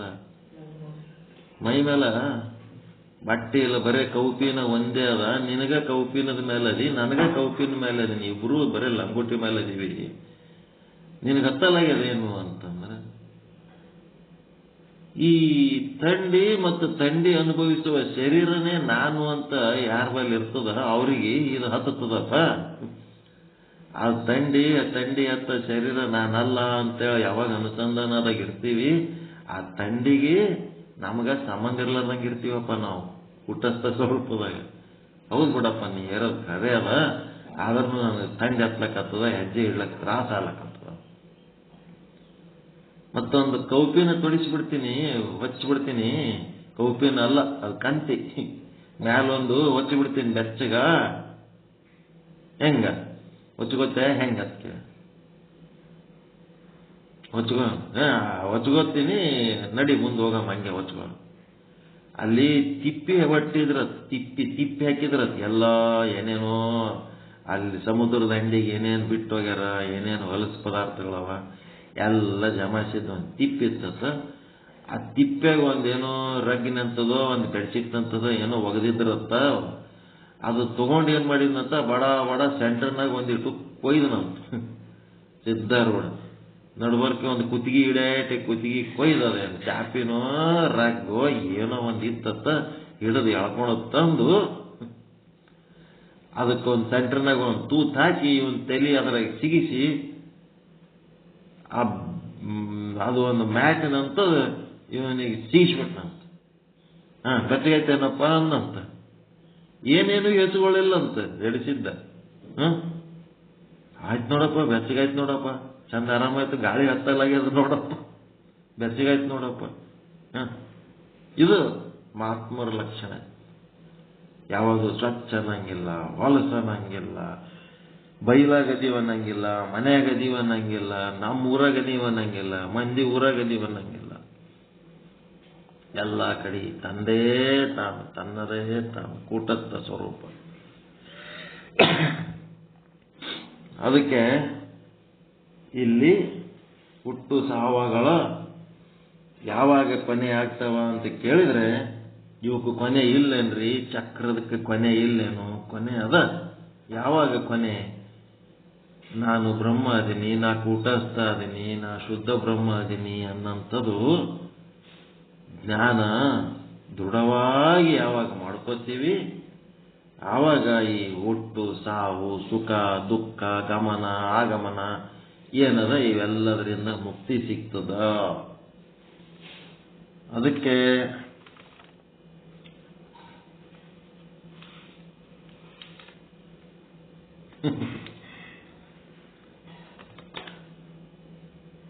ಒಬ್ಬ ರಾಜನಿಗೆ ಭಾರಿ ಕಥಾಪ್ರೇಮ, ರಸಿಕರನ್ನ ಕರಿತಿದ್ದನಂತ, ಕತಿ ಕೇಳ್ತಿದ್ನಂತ. ಈಗ ಎಷ್ಟೈತೆ ಟೈಮ್? 7:59 ಆಗ್ಲಕತ್ತದ. ಮುಗಿಸ್ಬಿಡಮ್ಮ, ಯಾಕಂದ್ರೆ ಟೈಮಿನ ಬಗ್ಗೆ ಒಂದು ಸ್ವಲ್ಪ ನನಗ ಕಂಟ್ರೋಲ್ ತಪ್ಪಲಕತ್ತದ. ಕತೆ ನಾಳೆ ಕೇಳಮ್ಮ. ಏನ್ ಮಾಡಮ್ರಿ? ನಾಳೆ ಕೇಳಮ್ಮ, ಟೈಮ್ ಆಗ್ಲಕತ್ತದ, 8 ಆಯ್ತು. ನಾಳೆ ಕೇಳಮ್ಮ. ನಾ ಮಕ್ಕಳದೇ 3:30 ಮಕ್ಕೊಂಡಿನಿ. ಇವತ್ತು ರಾತ್ರಿ ನಿಮ್ಮ ಪಾಠ ಮುಗಿದ ಮೇಲೆ 3:30 ಮಕ್ಕೊಂಡಿನಿ. ಈಗ ಹಿಂಗಾಗ್ಯದ, ಎಲ್ಲ ಉಲ್ಟಾ ಸೀದಾ ಆಗ್ಯದ. ಇನ್ನ ತಯಾರಾಗಿ ಹೋಗ್ಬೇಕು.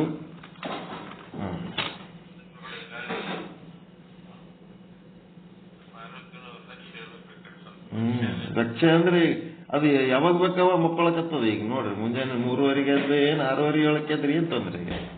ತನ್ನ ನಿದ್ದಿತ ಮಾಡ್ಲಕತ್ತದ. ಸೈಕಲ್ ತಪ್ಪದ ಅಟೆ, ಎಲ್ಲರೂ ನಿದ್ದೆ ಮಾಡಿ ಹೇಳ್ತದ. ಅದೇನ್ ತನ್ನ ನಿದ್ದೆ ಮಾಡೋದೇನ್ ಬಿಟ್ಟಿಲ್ಲ, ಹೊತ್ತಿಲ್ದ ಹೊತ್ನಾಗ ನಿದ್ದೆ ಮಾಡ್ಲಕತ್ತ.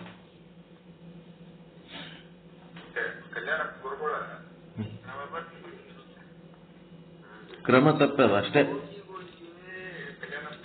ಯೋಗಿಗಳಿಗೆ ರಾತ್ರಿನ ಹಗಲ ಹಗಲಿನ ಹಗಲಿರ್ತದೆ, ರಾತ್ರಿ ರಾತ್ರಿ ಇರ್ತದೆ. ಇವಳಿಗೆ ಹಗಲಿರ್ತದ್ರಿ, ಹಗಲ ರಾತ್ರಿ ಇರ್ತದೆ. ಆಮೇಲೆ ರಾತ್ರಿ ನಿದ್ದೆತ್ತಿಲ್ಲತ್ತ ನನಗೆ ಎಂದೂ ಚಿಂತೆ ಆಗಿಲ್ಲ, ಎಂದೂ ದುಃಖ ಆಗಿಲ್ಲ, ಎಂದೂ ಅದರಿಂದ ಆರೋಗ್ಯ ಕೆಟ್ಟಿಲ್ಲ. ಅದು ಒಂದು ವಿಚಿತ್ರ. ಬೇರೆಯವರಿಗಾದ್ರೆ ರಾತ್ರಿ ನಿದ್ದೆ ಆಗಿಲ್ಲ ಅಂತೇಳಿ ಮುಂಜಾನೆ ಹುಚ್ಚಿಡ್ದಂಗೆ ಮಾಡ್ತಿರ್ತಾರೆ. ನಮ್ಮನೆಗೆ ನಮ್ಮ ಹೆಣ್ಮಕ್ಳಿಗೆ ರಾತ್ರಿ ನಿದ್ದೆ ತಿಲ್ರಿ, ಅದು ಮುಂಜಾನೆ ಎದ್ದು ಕೂಡ್ಲೇನೆ ಒಂದೋಗಿ ಮತ್ತೊಂದು ಹಾಕಿರ್ತಾವ. ನಿದ್ದೆ ಆಗಿಲ್ಲ ನನಗೆ, ಹಂಗೇನಾಗಲ್ಲ. ನನಗೆ ಬೆಳತನ ನಿದ್ದೆ ಎತ್ತಿಲ್ಲ ಅಂದ್ರೂ ಎಚ್ಚರಿದ್ದಾಗ ಎಲ್ಲಿ ತನಕ ಎಚ್ಚರ ಇರ್ತೀನಿ ಅಲ್ಲಿ ತನಕ ಅನುಸಂಧಾನದಾಗಿರ್ತೀನಿ. ನಾನೇನು ಖಾಲಿ ಕೂತಿರಲ್ಲ, ಒಟ್ಟ ಅನುಸಂಧಾನದಾಗ ಏನೋ ಒಂದು ಮಾಡ್ಕೊತಿರ್ತೀನಿ ನಾನು. ಅದಕ್ಕೇನೋ ಅದು ಕ್ರಮ ಹೋಗ್ಬಿಟ್ಟದ, ಏನ್ ಮಾಡ್ಬೇಕು, ಎಲ್ಲರಂಗ ಇರ್ಲಕ್ ಆಗಲ್ದ ನನಗ. ಏನು ಉಳಿದದ್ದೆಲ್ಲ ಆಮೇಲೆ ನೋಡೋಣ. ಎಲ್ಲರಿಗೂ ಏನಾರ ಡೌಟ್ ಅನ್ರಿ ಇದ್ರಾಗಿಂದು? ಇವತ್ತೇನಂತ ಬಹಳ ಹೇಳಿಲ್ಲ ನಾವು.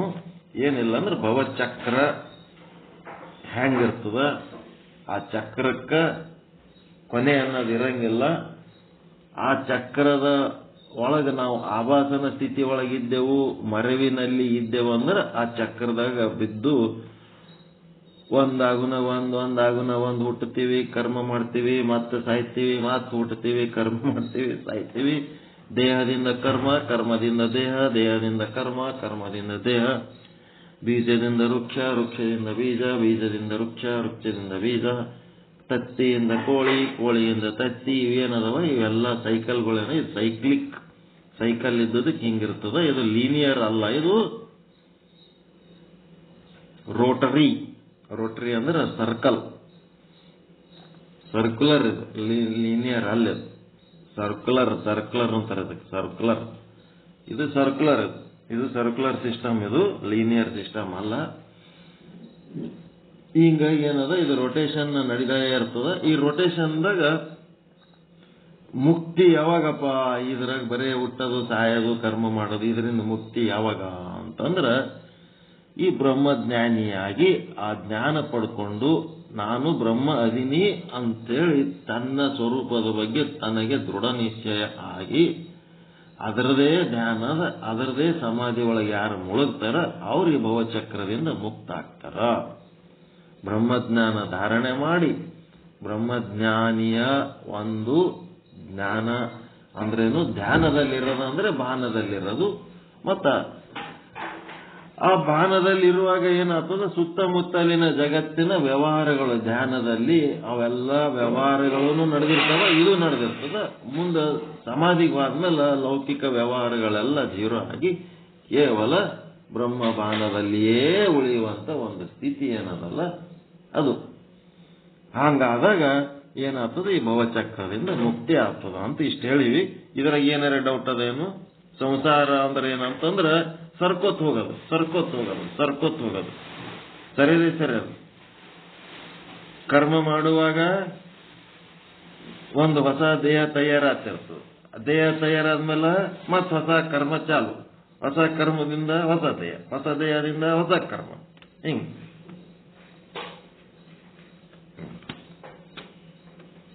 ಇಷ್ಟೇ ಇವತ್ತು ಹೇಳಿದ್ದು. ಜನನ ಮರಣ, ಗಮನಾಗಮನ, ಮತ್ತೆ ಅದು ಸುಖ ದುಃಖ. ಈ ಶಬ್ದಗಳು ಈ ಶ್ಲೋಕದಲ್ಲ. ಜನನ ಮರಣ ಗಮನಾಗಮನ ಪಾಪ ಪುಣ್ಯ ಸುಖ ದುಃಖ 4 ಐಟಮ್ ಬರ್ದಾನೆ ಇದ್ರಾಗ. ಜನನ ಮರಣ ಗಮನಾಗಮನ ಪಾಪ ಪುಣ್ಯ ಸುಖ ದುಃಖ, ಸುಖ ಖೇದ. ಇದೇನದ ಕೂಟಸ್ಥನೊಳಗೆ ತೋರ್ಲಕತ್ತದ. ಇವೆಲ್ಲ ಕೂಟಸ್ಥನಿಗೆ ಅದವನಂಗೆ ತೋರ್ಲಕತ್ತದ. ಕೂಟಸ್ಥನಾಗಿ ತೋರಿದ್ದು ಭ್ರಾಂತಿ, ಆವಾಸನಾಗಿ ತೋರಿದ್ದು ಸರಿ. ಆವಾಸನು ಮಿಥ್ಯ, ಈ ಭ್ರಾಂತಿನೂ ಮಿಥ್ಯ ಸರಿ. ಆದ್ರೆ ಇವು ಕೂಟಸ್ಥನೊಳಗೆ ತೋರ್ಲಕತ್ತಾವಲ್ಲ, ಹಿಂಗಾಗಿ ಅದು ಭ್ರಾಂತಿ ಅಂತಾರೆ. ಇದಕ್ಕೆ ಕೂಟಸ್ಥನಾಗಿ ತೋರ್ಬಾರದು. ಕೂಟಸ್ಥಗ ಇವಕ್ಕ ಸಂಬಂಧ ಇಲ್ಲ. ಕೂಟಸ್ಥ ಅಸಂಗ ಅದನ, ಕೂಟಸ್ಥ ಏನದನ ನಿಸ್ಸಂಸಾರಿ ಅದನ. ಕೂಟಸ್ಥ ಏನದನಪ್ಪ ಅಂದ್ರೆ ನಿಶ್ಚಲ ಅದನ, ನಿರ್ಮಲ ಅದನ. ಮತ್ತೇನದನ ಕೂಟಸ್ಥ ನಿರ್ಲಿಪ್ತದನ. ಇವಕ್ಕೇನು ಸಂಬಂಧ ಇರ್ಲಾರ್ದಂಗ ಅದನ ಅವನು. ಆದ್ರೂ ಅವನೊಳಗೆ ಇವು ತೋರ್ಲಕತ್ತವಲ್ಲ, ಅದಕ್ಕೆ ಇದಕ್ಕೆ ಭ್ರಾಂತಿ ಅಂತಾರ ಅಂತ ಇಷ್ಟೇ ಹೇಳ್ಯಾರ. ಮುಂದೆ ಇದಕ್ಕೆ ಸಂಬಂಧಪಟ್ಟಂತೆ ಒಂದು ಕತಿ ಹೇಳೋದದ. ಆ ಕತಿ ಏನು ಹೇಳ್ತಾನೋ ಅನ್ನೋದು ನಾಳೆ ನೋಡೋಣ. ಪರಮಾನಂದ ಪ್ರಾಪ್ತಿ ಭವ, ಸರ್ವ ದುಃಖ ನಿವೃತ್ತಿ ಭವ, ಇಷ್ಟಾರ್ಥ ಸಿದ್ಧಿರಸ್ತು, ಯಶಸ್ವಿ ಭವ, ಯಶಸ್ವಿ ಭವ. ಎಲ್ಲರಿಗೂ ಒಳಿತಾಗಲಿ, ಎಲ್ಲರಿಗೂ ಶುಭವಾಗಲಿ. ಜೈ ಶುದ್ಧ ಬ್ರಹ್ಮ, ಜೈ ಜೈ ಶುದ್ಧ ಬ್ರಹ್ಮ, ಜೈ ಶುದ್ಧ ಬ್ರಹ್ಮ, ಜೈ ಜೈ ಶುದ್ಧ ಬ್ರಹ್ಮ. ಎಲ್ಲರಿಗೂ ಶರಣು ಶರಣಾರ್ಥಿ, ಎಲ್ಲರಿಗೂ ಶರಣು ಶರಣಾರ್ಥಿ.